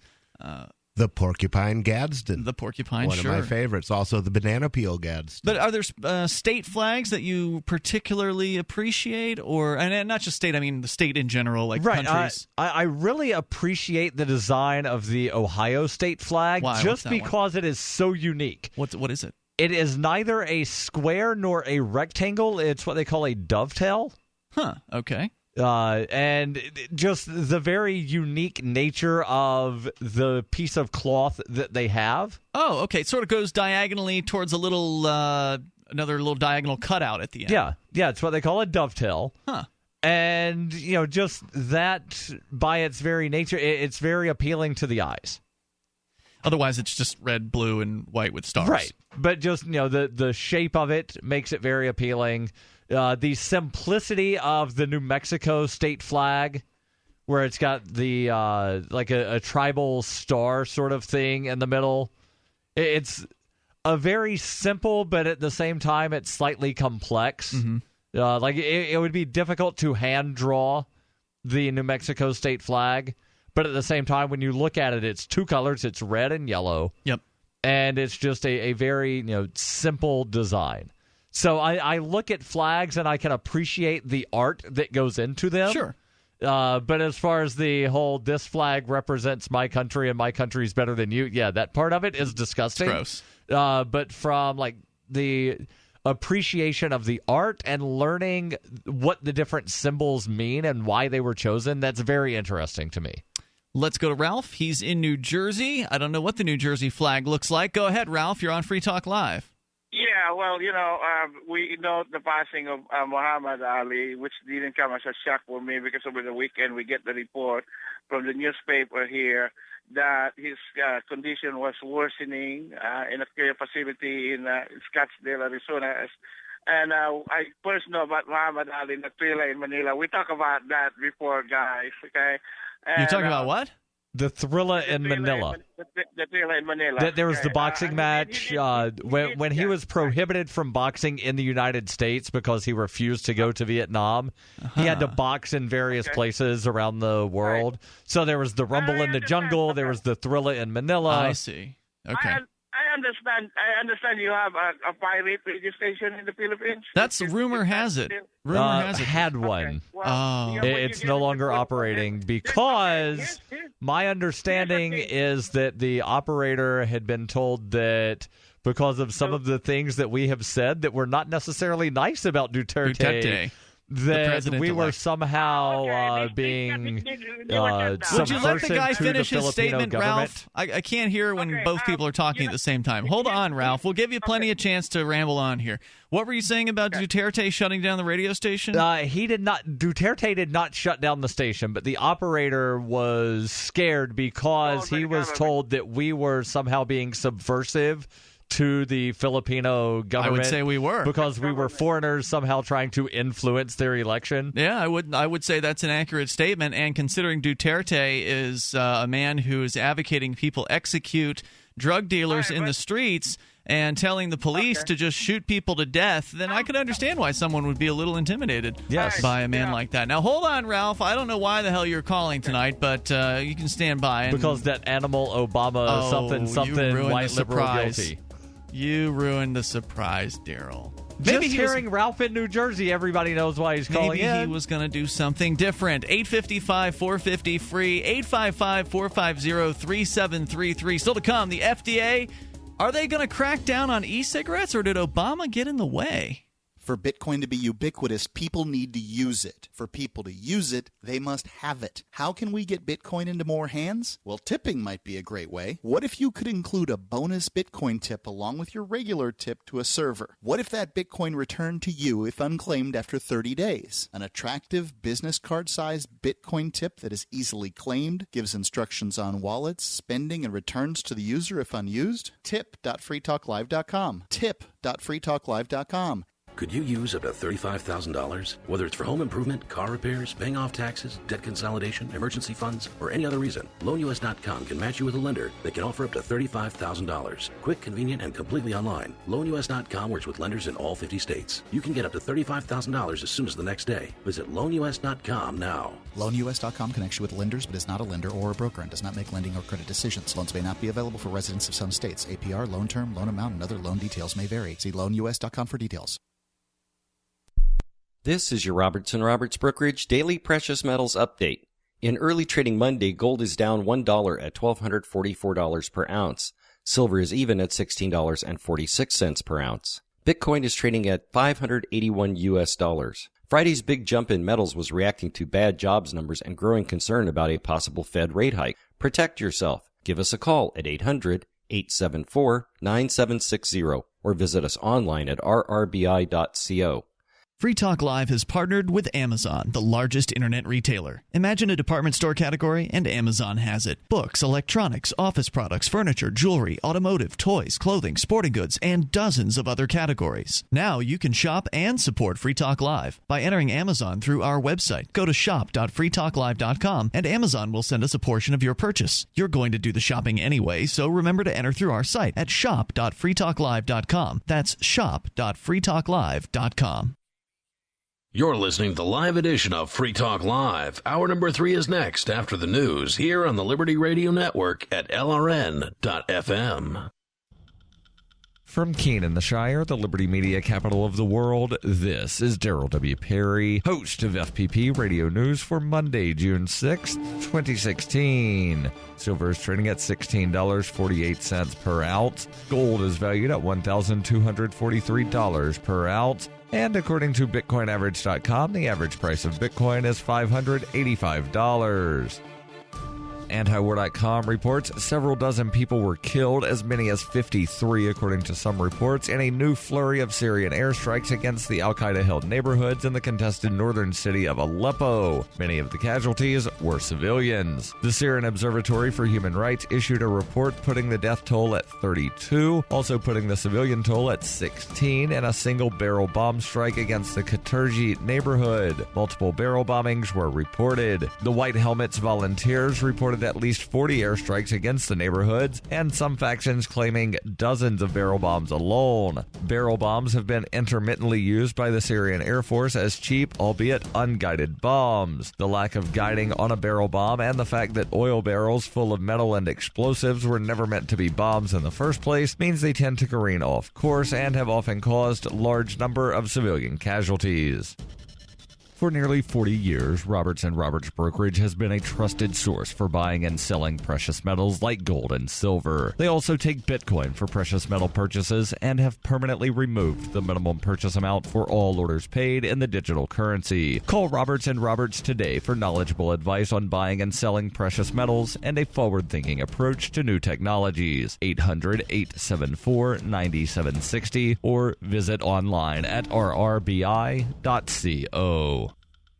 UPI reports Bernie Sanders expects the Democratic primary race for the nomination for president to come down to a convention vote because former Secretary of State Hillary Clinton will not be able to reach the required number of delegates after the last of their party's nominating contest. Sanders called out the media during a press conference on Saturday for projecting Clinton will wrap up the nominations before polls close on Tuesday night in the California primary because he says she can't reach the 2,383 delegates required to win the nomination. Clinton currently has 1,769 pledged delegates to Sanders' 1,501. However, the media has largely been including the number of superdelegates who have already announced their intentions to vote for her at the convention. She has received 544 endorsements from superdelegates, which brings her total delegate count to 2,313 if none of them defect to Sanders. In addition to the Washington, D.C. primary on June 14th, there are 5 primaries and a caucus on June 7th. Polls have shown Sanders and Clinton are in a statistical tie in California, the biggest delegate prize of June 7th, with 546 delegates being split proportionally based on the results of the vote. The media has speculated, however, that if Clinton gets enough of the 142 pledged delegates at stake on the opposite side of the country in New Jersey, she will pull ahead of him, and if superdelegates are included, win the nomination before California has finished voting. Sanders contends that the proportion of delegates needed to win in the remaining primaries is not enough to pass the number for automatic qualification as the nominee, and that with superdelegates at stake, he has a shot to win if enough decide to support him. Are you an advocate for free market money? Do you promote Bitcoin as an alternative in a fiat-centric world? Then you need Spend-A-Bit in your arsenal, the search engine for things you can buy with Bitcoin. Spend-A-Bit aggregates millions of products from thousands of Bitcoin-enabled merchants. Keep your money in the free economy. Visit spendabit.co today. Bitcoin merchants, ask about our merchant suite to reach even more customers. Spendabit.co. Reuters reports firefighters managed to tame a fast-moving brush fire in the hills outside of Los Angeles on Sunday after it burned more than 500 acres and threatened homes in the affluent city of Calabasas. After some 5,000 people were forced to evacuate the area on Saturday, fire officials lifted mandatory evacuations on Sunday in Calabasas, a small city about 25 miles northwest of Los Angeles that several celebrities call home. John Tripp, deputy chief of the Los Angeles County Fire Department, said the fire had burned 516 acres and was 80% contained Sunday afternoon. A commercial building was destroyed in the fire, which started when a vehicle hit a utility pole and brought down a power line, but no homes were damaged. The fire was one of several burning in Southern California, where days of high temperatures dried out brush and produced what Tripp called extremely stressed vegetation. This has been FPP Radio News, online at fppradio.com. When 16-year-old Jeffrey Patterson died in a car accident in February, he didn't just leave behind grieving friends and family, he also left a significant web presence. In a tribute to their son, Jeff's parents have continued to update their son's blogs and social media sites, including a blog called Shitbirds Everywhere. Well, Jeff used his blog to make fun of stupid shitbirds. Yeah. And now that we're doing this, it's like part of him is still alive. Yeah, and then when I post a picture of some shitbird who has a stupid ankle tattoo or wears some retarded hat, I feel like somewhere he's smiling. He hated retarded hats so much. Whenever we get a comment calling Jeff a dumb fag for making fun of a handicapped person on a rascal scooter, well, it's like he's still here. Jeff would have gotten such a kick out of that fat shitbird. He really would have. This is the Onion News Network.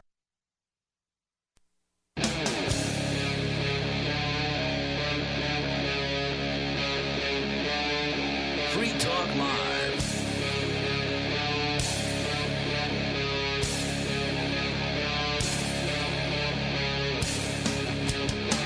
It's Free Talk Live. We're launching into the third hour of the show. You can bring up whatever's on your mind here. The toll-free number is 855-450-FREE. That's 855-450-3733. We've got Skype. Skype username tonight is LRN.FM.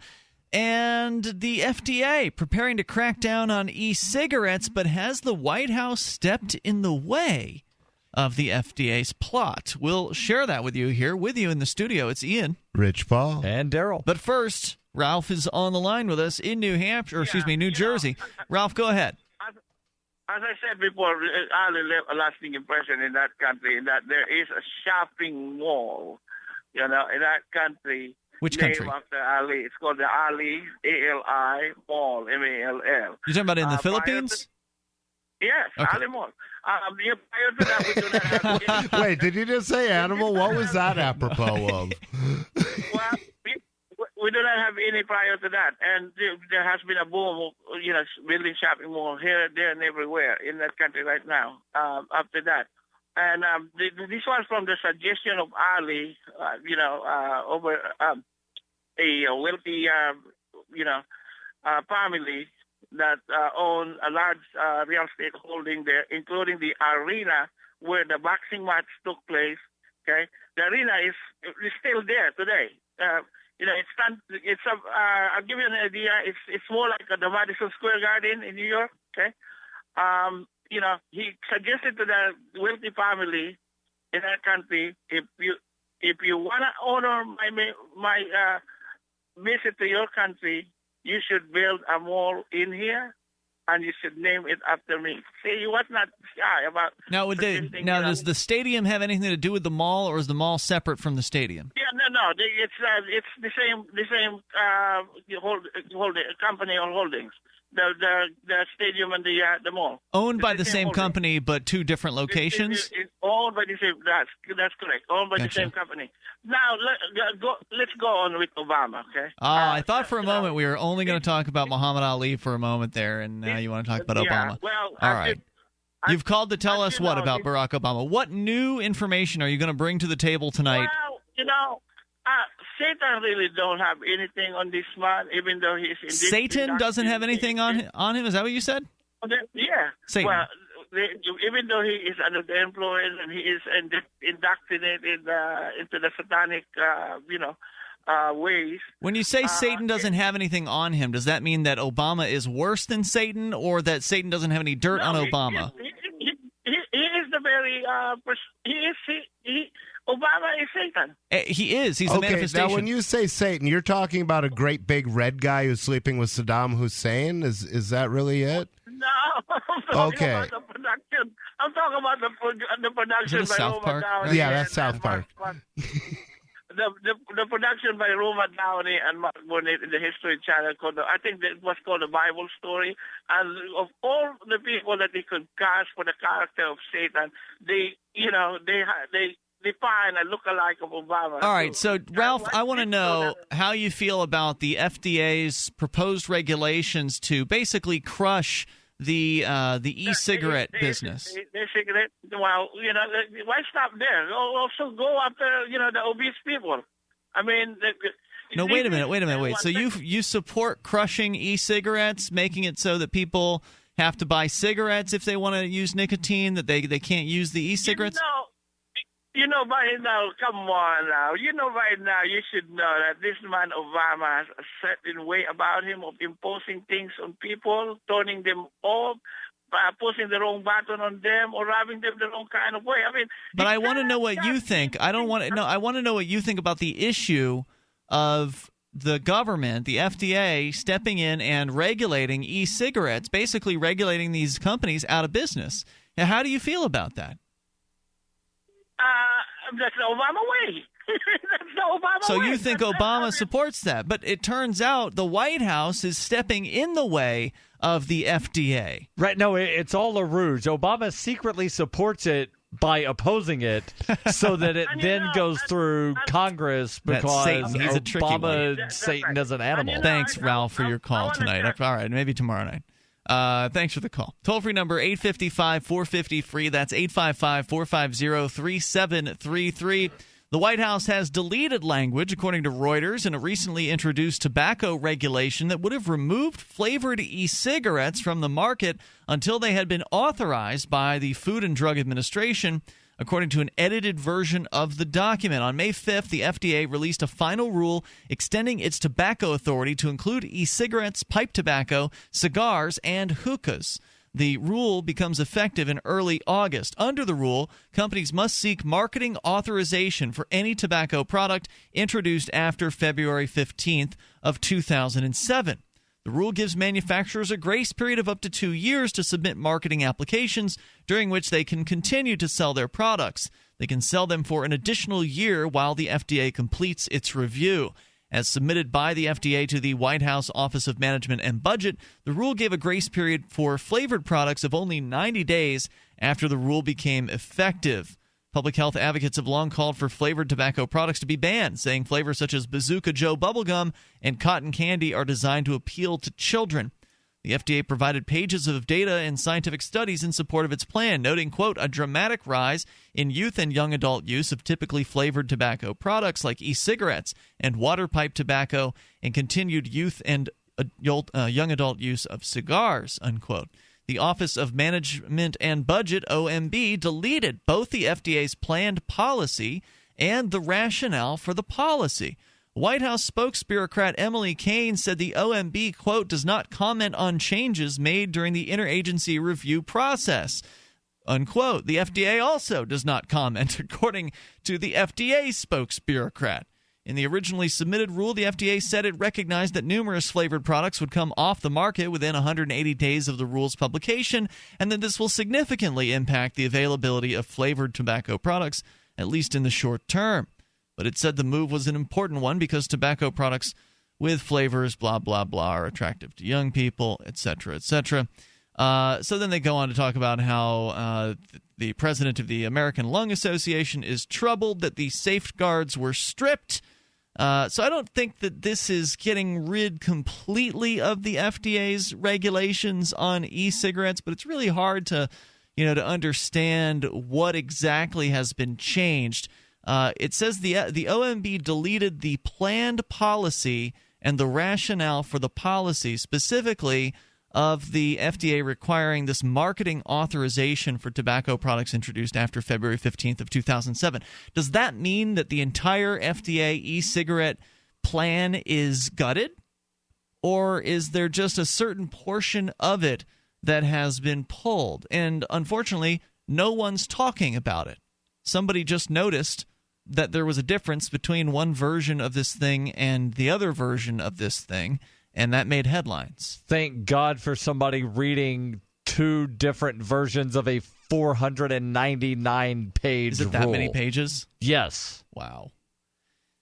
So hopefully this will mean, because what we talked about before, the proposal was that these companies would need to go through an approval process that could cost like $1 million per product, basically. So and that's on the low end. Right. And I don't think that counts the 1,700 hours of bureaucratic red tape that you would the have to jump through. FDA is estimating would have to be jumped through. Right, which you'd have to hire a lawyer for, by the way. And the FDA also estimated that 99% of e-cig products that are currently available would be unavailable. not make it through. Either they would not apply or they would not be approved. Right.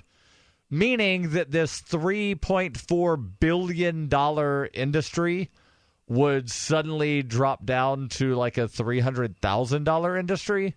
So the White House has stepped in the way of this, and I'm taking this as good news. I would love to hear what the vapors out there have to say about this. Maybe they're paying closer attention. Maybe the Vaping Industry Association has a statement out that we just haven't come across yet. We'll see if we can pull something up.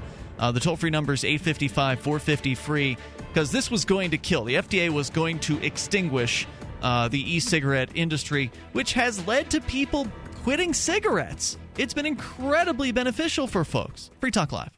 Want to see what you'd look like if you had a flatter belly?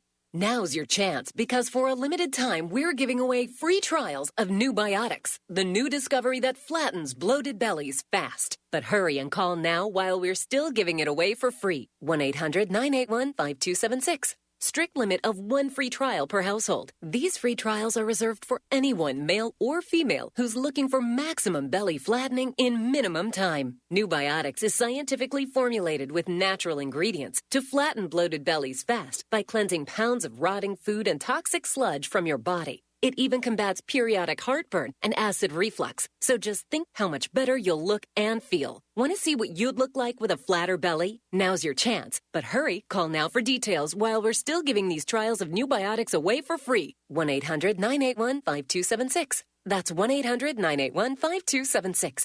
If lines are busy, try again. 1-800-981-5276. Pat Matthews back again to talk about buysellmakeoffer.com. And this time, it's all about selling your stuff online. Here's my son, Frank. I just listed 2 video games I no longer play. Battlefield Bad Company and Gears of War. And I expect to get $10 each for them real soon. And was it hard? Nope. I just set up my free account that's good for 30 days and put them out there for everyone to see. BuySellMakeOffer.com makes it so easy to sign up and list those things around the house that you no longer need, but somebody else always does. Start your free 30-day trial right now. And remember, there is never a listing fee with BuySellMakeOffer.com. Sell your video games, old vinyl records, furniture, cars, yes, even your home. and so much more. You can even use video and Skype to buy and sell. Join the revolution. Go to buysellmakeoffer.com right now. What are you waiting for? The Free State Project has reached its goal of 20,000 liberty lovers who've pledged to move to New Hampshire and get active to achieve liberty in our lifetime. Perhaps you're trying to figure out what part of New Hampshire should be your destination. If so, consider Keene. You'll find more than 150 reasons to move to Keene at move.freekeene.com. Keene is famous for its historic, publicity-generating activism, as well as being the liberty media capital of the world. It's home to freekeene.com, New Hampshire's destination for liberty activism, news, and opinion. For years, we've been compiling over 150 reasons to move to Keene at move.freekeene.com, where you'll learn about some of what's happening here and what makes Keene a great place to live. If you love liberty, you'll probably enjoy anywhere you end up in the Shire. But do your due diligence first. Please visit move.freekeene.com for the full list of over 150 reasons to move to Keene. That's move.freekeene.com. The three most important things you can do for Free Talk Live are: 1, share one episode a week on Facebook or in some other social networking site. 2, buy the things you buy online through shop.freetalklive.com. 3, give $5 a month to the AMP program. It's my firm belief that Free Talk Live's AMP program is the best use of your charitable dollar among liberty-oriented organizations. Support all the organizations you love, but make sure you give $5 a month to AMP at amp.freetalklive.com. Free speech is protected on the internet, right? Not always. Government agencies try to limit free speech and commerce on the net. Luckily, when they do, the Institute for Justice is there to defend your First Amendment right to free speech. IJ helped set the first federal precedent for internet free speech in 1999, and ever since has worked to prevent unconstitutional roadblocks in cyberspace. Visit our website today at ij.org. If you enjoy LRN.FM, please contribute to your favorite shows via their websites and become an amplifier at amp.lrn.fm. That's amp.lrn.fm.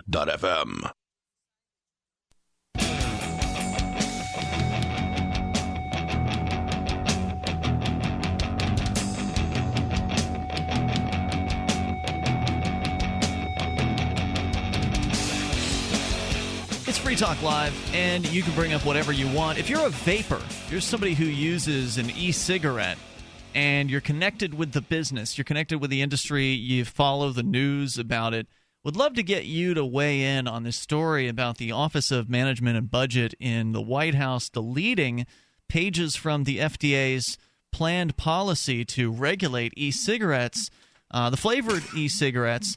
I'm very interested in hearing from you if you want to join us. Our toll-free number is 855-450-FREE. I was digging around on Google during a few moments ago, and I couldn't really find much else of real value. There was an industry association page that had the news, but they didn't really even give their opinion on it. They just basically gave the same information that the regulations that would be affecting the e-cigarettes had been pulled. And so it sounds like everything's okay for the moment, because it was looking as though that the e-cigarette business was going to basically be sunk by the FDA's regulatory process that would have been so burdensome that only the biggest tobacco manufacturers like Philip Morris and R.J. Reynolds would be able to afford to put their e-cigarette projects. They've got them. Of course, they were late to market. These other companies have been in the marketplace for many years, and R.J. Reynolds and these other guys came in late to the game. So they're trying to make up for lost ground, and so I'm sure one of the ways they figured they'd make up for lost ground is by basically outlawing and making illegal all of their competition. Right, and we heard not too long ago that apparently a couple of the big tobacco companies that are in on these, like the disposable e-cig things. Yep. They're trying to outlaw the e-cigs that have what they call the what's that thing where the juice? Yeah, where you put the juice in. They want to make those illegal to where people can't put their own reload. juice in. You wouldn't be able to reload the same unit. You got to keep buying their consumable product over and over again, and then just all this waste, right? Because then you're just throwing away a bunch of unnecessary hardware. Yeah, at that point.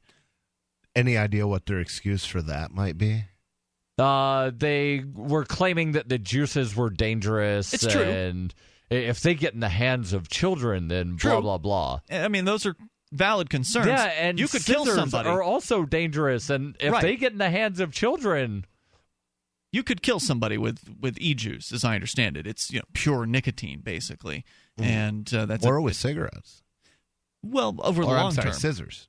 Yes, with scissors, sure, you could certainly kill somebody, but it's more of like you're less likely to die from scissors in an accident, and if you were to spill, this is what I've been told about the e-juice. Chris Cantwell used to be a big user of this. He also was using the 36 milligram nicotine stuff that he had to special order from China.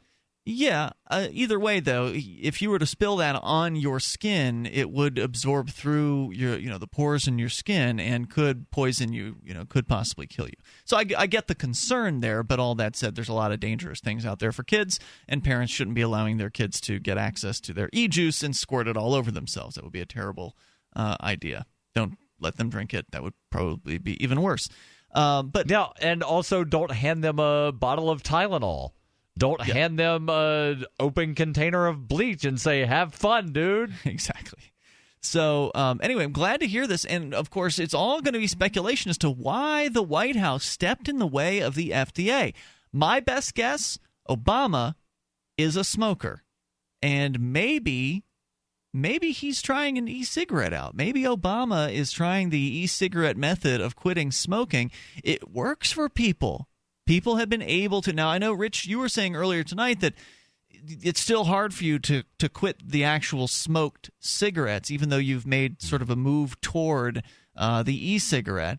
Some people do manage to make that switch. Maybe they just it's not as hard for them or whatever. They have managed to switch over. Maybe they have to up their nicotine dose from the e-cigarette in order to make it the equivalent of the sensation of the smoked cigarette. But Chris Cantwell, who used to be a host on this show, was able to switch from smoked cigarettes, being a regular daily smoker, to a regular daily e-cigarette user.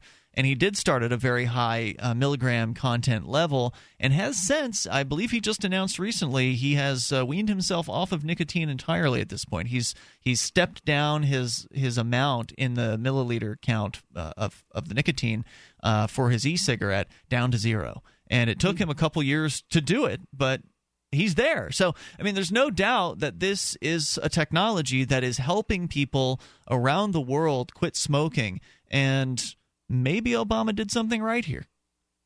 Even a blind nut finds or even a blind squirrel finds a nut once in a while. I suppose blind nuts find squirrels too. It just doesn't work out well.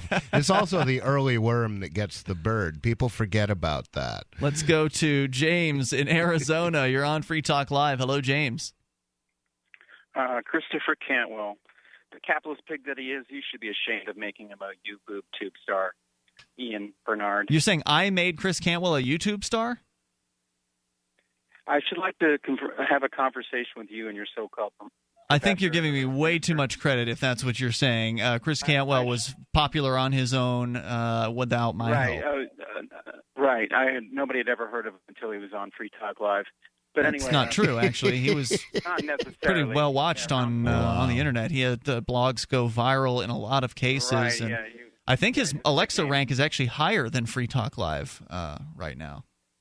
You've had a lot to say, man. That's depressing. I appreciate the, it's not a surprise, Rich, considering how angry he is. I appreciate that you give me that credit, James, but I don't deserve it. Oh, I'd love to have a conversation with you and your so-called minister there, both of you professing in peace, love, and liberty. There's 3 people on the If show. you're talking about me, I'm my own minister, bro. I don't work for anybody. What's up, dude? Anyway, I should like to have a conversation with you about the question you posed in the first hour about what war is good for, and about how you disparage people for having been at war, that they love it.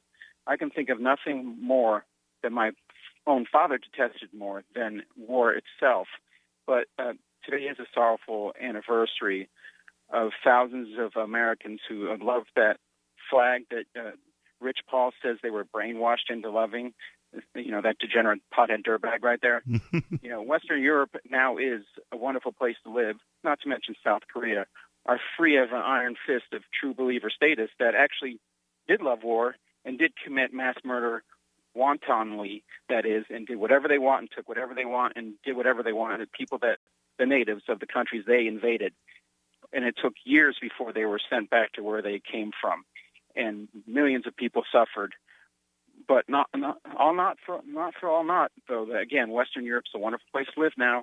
And well, so guess what, James? Let me give you a history lesson here, bro.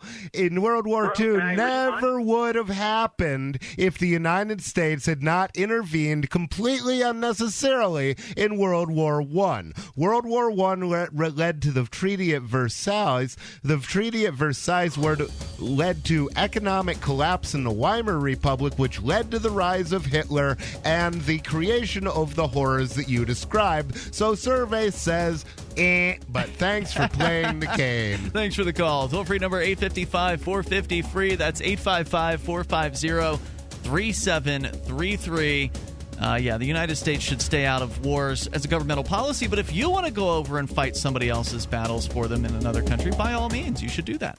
Worried about lead, fluoride, and other contaminants in your drinking water? Get a ProPure with the Pro 1G 2.0 cleanable reusable filter and remove up to 200 contaminants. Drink water the way nature meant it to be. Clean, crisp, and refreshing.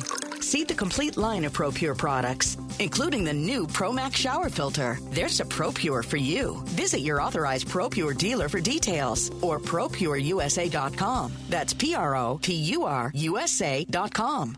So you've got to take a state construction license exam or certification. Can't decide on what books or what chapters to study? Discover right now how you can eliminate unnecessary books and wasted study time. At contractorexam.com, our study materials zero in on state-required test topics in an effective, multiple-choice format. So whether you're a plumber, electrician, general contractor, or other construction-related trade, contractorexam.com will help get you prepared. Visit us at www.contractorexam.com today. This is Michael Dean from the Freedom Feens radio show. I've run websites since 1996 and have used over a dozen web hosts in that time. AgoristHosting.com is the only one that hasn't broken my heart. Agorist Hosting's uptime and service is stellar, and their DDoS mitigation is the best I've seen. That's important because if you tell the truth in this world, you'll ruffle feathers, and some people will try dirty tricks to silence your voice. No matter what the haters hit us with, Agorist Hosting keeps our websites online. If you have a mission-critical commercial presence or a world-changing activism site, you cannot tolerate any tomfoolery. So go with AgoristHosting.com. And if you want to get your foot in the door with decentralized marketplaces, Agorist Hosting is now offering open bazaar hosting. Go to agoristhosting.com, click on the button that says Get Hosted. Agorist Hosting, that's AGORIST, hosting.com. Radio is the most personal of mediums. I exist right now in your head. If you listen to Free Talk Live regularly, you know me. Free Talk Live is on more than 160 radio stations around the U.S. and has been downloaded on every continent around the world. Hundreds of thousands of listeners with ad packages from $600 a month to $6,000 a month. Imagine what we can do for your business, project, website, or idea. Email me, mark@freetalklive.com. You can listen to Free Talk Live on the radio, podcast, satellite, webcam, and our live streams. But did you know you can listen to Free Talk Live from any phone, anywhere? Add this number to your phone, 213-493-0308. It's a long-distance call, so make sure you're familiar with your phone's calling plan. The listen lines are airing the latest episode of Free Talk Live 24 hours a day, including our live shows. Call 213-493-0308. That's 213-493-0308. It's The Onion Radio News. A man on TV urges the mass purchase of Listerine. This is Doyle Redland reporting. In what is believed to be the widest-reaching appeal ever made by an individual on behalf of an oral hygiene aid, an unidentified man urged millions of people across the U.S. to purchase Listerine brand antiseptic mouthwash today. Experts are baffled as to why a person with the power to reach millions would choose to present an oral hygiene-related message. charge. FCC spokesperson Grant Yarborough. Well, this individual should be so obsessed with oral hygiene as to demand that several million bottles of Listerine be simultaneously purchased is baffling. The man, described as a handsome, trustworthy-looking individual in his early 30s, emphatically stressed that Listerine should be purchased over other, inferior mouthwash brands. Doyle Redland for the Onion Radio News, online at theonion.com. This is the Onion News Network. You can watch the LRN Studio Cam and chat with other listeners anytime at cam.lrn.fm. That's cam.lrn.fm.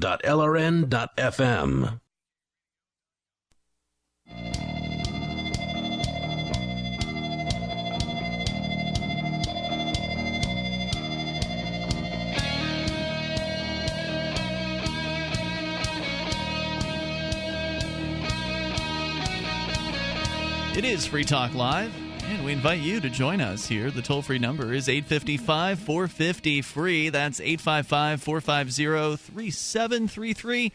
We've got Skype. You can Skype on into the show here. It's Skype username LRN.FM.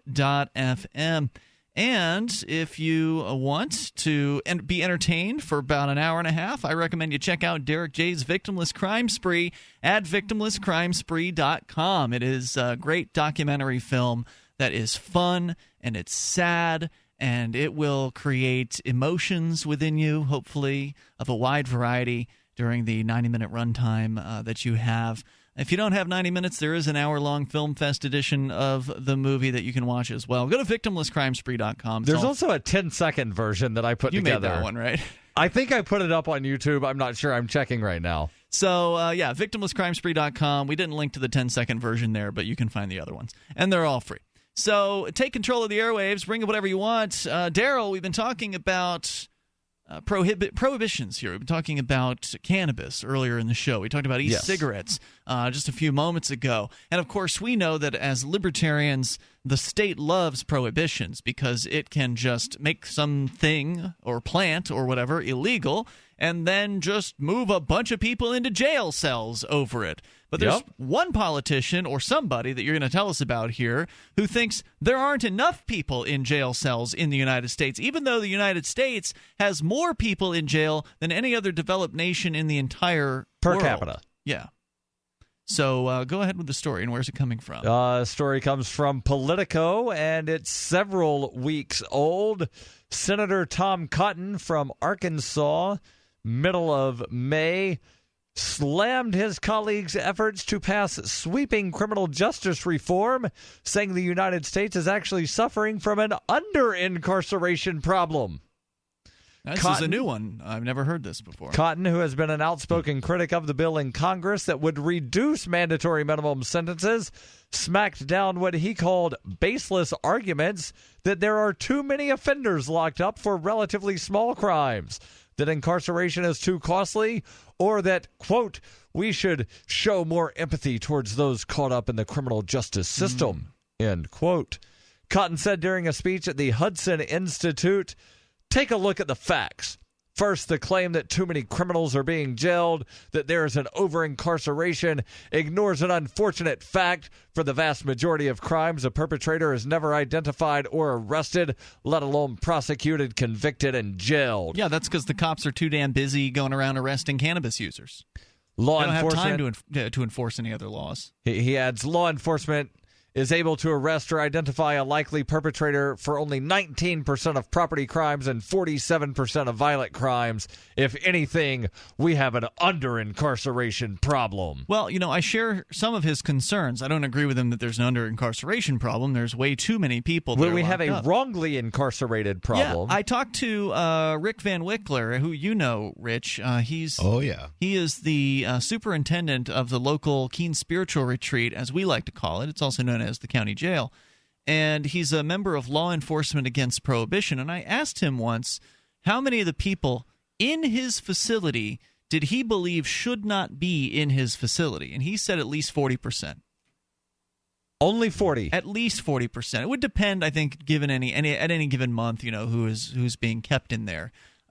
He's also just law enforcement against prohibition. He's not necessarily law enforcement against prostitution laws or things like that. We would all say those people don't belong in there. Well, now that is prohibition. That is prohibition. I mean, Yeah. prostitution is a prohibited act, and but LEAP, not within the scope of LEAP. LEAP is specific Okay. to drug prohibition. I bet you we could get Rick Van Wickler on the record. I mean, just Let's he get him gets on drug, the radio. He I'd gets love to drug get him. prohibition. He should Right, get prostitution being illegal But as well. any statement by Rick Van Wickler on prostitution would be his personal position, That's not correct. the position of law enforcement against prohibition. I agree with True. you. And I would say that almost certainly law enforcement against prohibition is going to be a mixed group where some of them oppose prostitution laws and some of them don't. And some of them oppose ending every aspect of the drug war, and some of them only want to, remove the penalties on cannabis.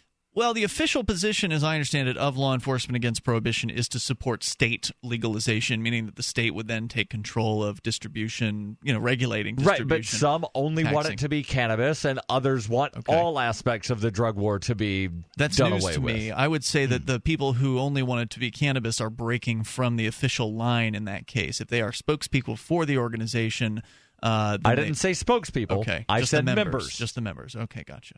Because, there are members of the Republican Party that advocate for things that are contrary to what's in the platform of the Republican Party. Does not necessarily mean that that's what the organization wants. Okay. It's what some of the members So you would want. agree then that the official position of law enforcement against prohibition as an organization is to end prohibition of all drugs substances. I would have to go back to the website to see what it actually says on the website. I believe that is I their am a member of LEAP, and I know what my personal position is, but I do not recall what the official position. Now, you're a member of LEAP because at one time you were a corrections officer. Yes. Right. And so people who formerly were in law enforcement can join law enforcement against prohibition. Anybody can join law enforcement against prohibition, but there's different tiers of membership. I see. But Okay. I'm a member as a former member of law enforcement. Most of their members that I'm aware of are former law enforcement. Yes. It's very rare that you'll find a current member of law enforcement who has the political gumption to join law enforcement against prohibition. Rick Van Wickler is definitely an exception. He is, although he is I'll bet there's a growing number of those, though, because I it's hope becoming so. more and more within the range of acceptable political debate. As a matter of fact, I mean, now you've got 56 or 58% of New Hampshireites actually support legalization, according to Matt Simon at his press conference the other day. So I'll bet more and more law enforcers will be coming out of the closet as I hope so. People who want to end the war. But they're drug afraid. war. I mean, there's still a culture of fear, I think, in law enforcement. I mean, it's one thing when Rick Van Wickler does it. He's in charge of a law enforcement organization. He's in charge of the jail. For an underling who's not under Rick Van Wickler, I mean, his employees, I think, would be feeling comfortable to go ahead and join law enforcement against prohibition. But your average beat cop in your average police department is probably petrified of joining law enforcement against prohibition. True. Would be my guess. And I did have a lot of guards come up when I was in jail and say, bro, you don't belong in here. There is no reason for you to be in here. And I really appreciated that. It was helped me get by to have them say that. Expanding upon his remarks during a question and answer session, Senator Cotton said releasing felons under reduced sentences serves only to destabilize the communities in which they are released. Cotton, who served in the Army during both wars in Iraq and Afghanistan, recalled, "I saw this in Baghdad. We've seen it in Afghanistan. Security has to come first, whether you're on a war zone or whether you're in the United States of America." Those advocating for criminal justice reform through such measures appear to have forgotten the high crime days of the 1980s, according to Cotton, noting that federal prison population is declining. As of the Thursday before this article was written, there are more than 195,000 federal inmates, according to the Federal Bureau of Prisons. That number represents a decrease from 214,000 in 2014. He went on to say, "I believe the criminal leniency bill in the Senate is dead in this year's Congress, and it should remain so if future versions allow for the release of violent felons from prison." This tough talk works on a good segment of voters because they want to see criminals punished. and they believe that anyone who violates some government statute is a terrible human being. And he also tries to insinuate that everybody convicted of a felony is violent. Mm-hmm. He says that he will not stand for the release of violent felons from prison. Right. That's ridiculous. The toll-free number here is 855-450-FREE. Let's talk a little bit more about this attitude that people have towards people who are within the criminal justice system, and in my opinion, many of them are victims of it. It's Free Talk Live. Adam Kokesh has agreed to meet Bernie Sanders in any city in America on any day between now and the end of the year for a friendly debate on socialism versus voluntarism, in which Bernie can choose an objective moderator. To sweeten the deal, Roger Ver, a.k.a. Bitcoin Jesus, has offered that upon completion of a 3-hour debate in which both men have equal time, he will donate a total of $100,000 worth of Bitcoin to the charity of each man's choice, $50,000 apiece. Learn more at bernie.freetalklive.com. DVD, books, music, instruments, periodicals, computers, software, electronics, photo, cell phones, office products, home and garden, bed and bath, furniture, kitchen, pet supplies, automotive, hardware, apparel, shoes, jewelry, grocery, healthcare, sports and outdoors, toys, games, used, and more. It's a department store at your fingertips. Shop.freetalklive.com. Get all your shopping done, get a great deal, and a portion of your purchase goes to benefit Free Talk Live when you enter Amazon via shop.freetalklive.com. Pat Matthews back again to talk about buysellmakeoffer.com. And this time, it's all about selling your stuff online. Here's my son, Frank. I just listed 2 video games I no longer play. Battlefield Bad Company and Gears of War. And I expect to get $10 each for them real soon. And was it hard? Nope. I just set up my free account that's good for 30 days and put them out there for everyone to see. BuySellMakeOffer.com makes it so easy to sign up and list those things around the house that you no longer need, but somebody else always does. Start your free 30-day trial right now. And remember, there is never a listing fee with BuySellMakeOffer.com. Sell your video games, old vinyl records, furniture, cars, yes, even your home, and so much more. You can even use video and Skype to buy and sell. Join the revolution. Go to buysellmakeoffer.com right now. What are you waiting for? Since time began, tyrants have taken aim at personal liberties. Now there's a movie that aims back. The government has no more right to tell us what to put in our bodies than they have to take our guns or tell us what books we can read. 6 drug police were eaten by bears while raiding a marijuana farm. On your knees, you dirty hippies! Jesus. On your knees! What's the problem, officer? Today, many cops who enforce pot laws do so only because it provides them with cushy jobs, good benefits, and a chance to push people around. I was an undercover narcotics officer. The drug war is nothing but a farce. The Second Amendment says you got to keep you and your gat intact. Guns and Weed, The Road to Freedom. A film by Michael W. Dean and Nima Vadadi. DVD available now at gunsandweed.com or on Amazon. That's gunsandweed.com. Makes the perfect gift. Remember, that's gunsandweed.com. Did you know you can watch Free Talk Live during our live show 7 days a week from 7 to 10 p.m. Eastern via our studio cams at cam.freetalklive.com? Plus, you can chat with other listeners while you watch, all totally free. Now that our live video stream is hosted by YouTube, our video archives will be online even faster. So be sure to subscribe to our YouTube channel. Listen, watch, and chat all free at cam.freetalklive.com. That's cam.freetalklive.com. This Your Family Today tip is brought to you by Nestle Pure Life Water, helping you drink better and live better by providing a zero-calorie alternative to sugary drinks. Visit us at nestle-purelife.us. When kids are playing, they often don't want to stop to keep hydrated. So send them out with a bottle of water and encourage them to take frequent drink breaks or call them inside for a quick sip. For more tips like these, visit us at parenthood.com/yourfamilytoday. You're listening to the best liberty-oriented audio streamed around the clock, on the air and online. This is the Liberty Radio Network at LRN.FM.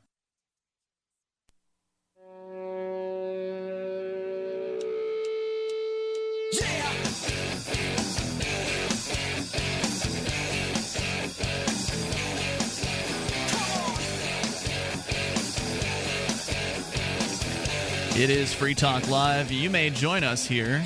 The toll-free number is 855-450-FREE, 855-450-3733.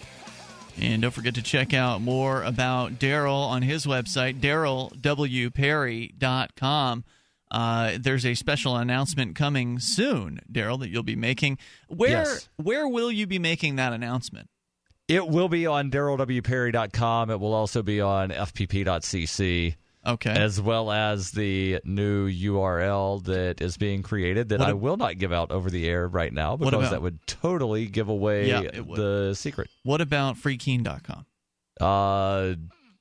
Could probably post it there. I had not planned on it. I think it'd be very relevant based on what it is planned on being. The little that I do know about Darryl's super secret project that you'll be announcing when? Plan on making the announcement on Thursday. All right, so you'll definitely let us know, I'm sure, at the latest on Friday, then, what has transpired. Yes. Maybe on Thursday, because you host the Thursday show as well. And now let me ask you this question, again, since you know a little bit about it. Yeah. Would you say it's a game changer? I think this is a very important move forward for what you're doing. And I don't want to say more because I don't want to give it away. Right. But just answer yes or no. Would you say it's a game changer? Well, I don't know the whole thing, so I'm not going to go so far out on that limb as to say it's a game changer. I'm going to say that it's going to be a good thing for the game.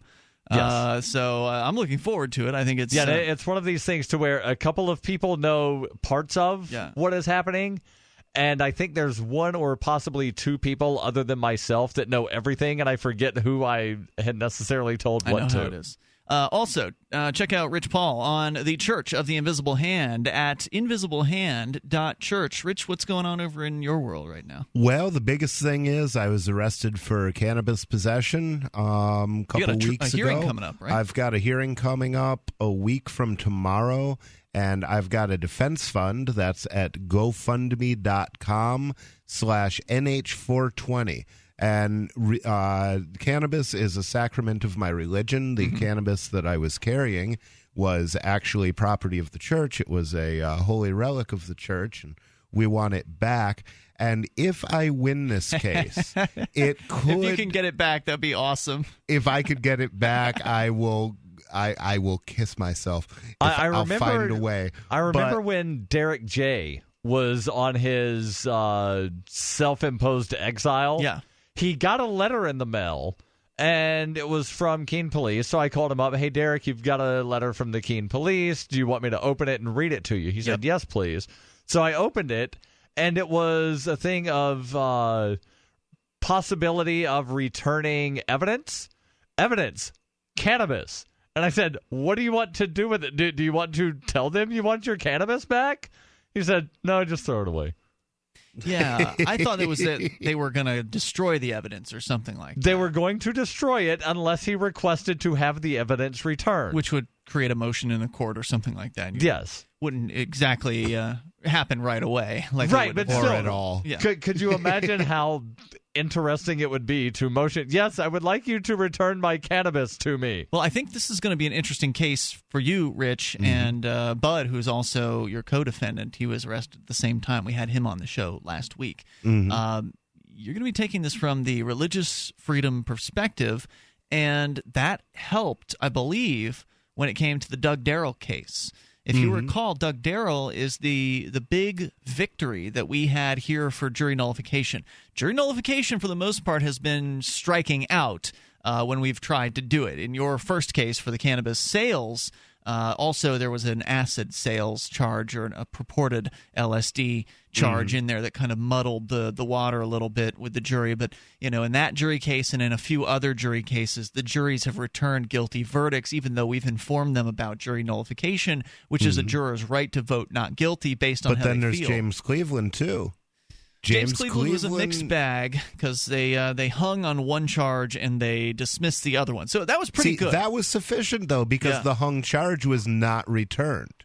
Well, they haven't brought it back yet, and we've yet to see if they're going to officially dismiss that. Rumor has it they are going to dismiss it, but we haven't seen the official paperwork on that yet. I thought they'd already notified us that they were going to. The rumor has it they're going to dismiss, but we haven't seen the official dismissal paperwork on that yet. But I think you're right. James Cleveland is definitely a partial victory for jury nullification, but for the most part, the liberty activists here have struck out, except for the case of Doug Darryl, who he was found not guilty of growing, or they call it manufacturing, cannabis, and he was and is a Rastafarian. So it was definitely part of his defense that this was something that he does as part of his religious practices. And he happened to have a Free Stater, Kathleen Converse, on his jury, and she managed to flip the entire jury to not guilty. So that was kind of an unusual case in that there was an actual liberty activist sitting on the jury, and that was the linchpin of the whole jury nullification in that case. But you're going to be able to take your case from a similar perspective of this is a religious freedom argument. And you were looking at the New Hampshire Constitution recently, and it's got a very strong religious freedom provision in there that backs your right of conscience, among other things. Yeah, basically, it says specifically. Now, the First Amendment has no limits on religious freedom, which seems like a good thing to begin with. There's no unless in the First Amendment, but the court took that opportunity to make up their own unless, and they came up with unless there is a compelling state interest, which means absolutely nothing. So it's a huge loophole to push things exactly through. They basically took away everything that the First Amendment gave with that, and then chose to give a little bit of it back. And looking at the New Hampshire Constitution. Oh, could you read those exact? Because they're brilliantly I have well it. written. Article 5. Every individual has a natural and unalienable right to worship God according to the dictates of his own conscience and reason, and no subject shall be hurt, molested, or restrained in his peers on liberty or estate for worshiping God in the manner and season most agreeable to the dictates of his own conscience, or for his religious profession, sentiments, or persuasion, provideth he doth not disturb the public peace or disturb others in their religious worship. And that every case where it's the state v. someone in New Hampshire, at the end of them reading the charge, they say, against the peace and dignity of the state. Mm-hmm. So the state, in this case, is going to argue that you have disturbed the public peace because the charge against you is against the peace and dignity of the state. And at that point, I think I would have to invite them to prove that. I don't know exactly how they go about it. Right. I'm sure that they'll have some evidence that maybe my smoking weed created a large noise. You smoked a joint in the rest area. In the arrest area. Yeah, I don't think it was that loud, though. No. You know, so either. I don't see it. So if they obey the black letter law, I win. But this is the government, and the government cheats. So we know the government's going to cheat, but the question is, what can you convince the jury to do? Yes, and will I get a jury? That's the other question. If they don't reduce the charge, you will. If they do reduce the charge, you won't. Yes, and then if I don't, I'm making basically the same argument to a judge, right, who is less likely to accept it, but he may well still. My understanding is that this has not been previously tried in New Hampshire. I wonder about that. How have you done research on that? Have you asked around some attorneys or what? I have asked around to attorneys. What I haven't done yet, what somebody is going to be working on is doing the actual legal research to make sure that it is correct. But we need to be able to pay her, and she's working for $35 an hour, which is a great price, but we've got to get some donations into the GoFundMe. One more time, what's that address? GoFundMe. That is GoFundMe.com/NH420. And if we win this case, it's a game changer, a huge game changer for members of my church, for Rastafarians, for Christians who believe that marijuana is a sacrament because God gave us dominion over all of the seeding. Is it the seeding herbs, or it's some category that I'm not a Christian. I'm kind of like an antichrist, so I'm not the guy to be quoting the scripture. To roll this back into the previous subject, this Tom Cotton guy in Arizona claiming that Arkansas, something with an A, yeah, something with an A. Anyway, this Tom Cotton guy claiming there needs to be more people put in prison. This is such a callous viewpoint. It treats people who are imprisoned and in the justice system as though they're monsters just because they've got a criminal conviction. And there are more people in there that are just regular folks who've been wrapped up in prohibition. It's terrible. He does say that he would be picked. He does say that he would be happy to work with his colleagues on true criminal justice reform. Yeah, let's end the war on drugs. That's step number 1. We'll see you tomorrow night online. In the meantime, this is Free Talk Live. Join us at freetalklive.com. The warning signs. At first, he made me feel special. He promised he'd look after me, provide for my future. He broke every promise he made. Millions of Americans afflicted. I was ready to leave, but he told me he'd change. So I gave him another chance. I was such a fool. The consequences. Things only got worse. He started making my decisions for me. About my job, my kids' education, my money, my safety, my future. He took away my choices, but I kept going back to the same politicians. The diagnosis? Battered voter syndrome. I fell for the same old lies. They were just playing with my emotions, telling me what I wanted to hear. That's not right. Stop the insanity of voting for the same old abusers. Declare your independence from the two-party system and join the New Hampshire Liberty Party today at nhliberty.info. Are you a political activist who does things that the government might not like? Then this free ebook may save your life. Rats is your guide to protecting yourself against snitches, informers, informants, agents provocateur, narcs, finks, and similar vermin. Rats was written by OG libertarian Claire Wolfe. Rats is a short book, easy to read, and available free in many formats. Download Rats free at rats-nosnitch.com. That's rats-nosnitch.com. LRN.FM is proud to announce our official listening apps for Android and iOS devices. Now you can easily tune into our streams anywhere, anytime on your smartphone or tablet. Just visit apps.lrn.fm or search for LRN.FM in the Android or Apple app stores.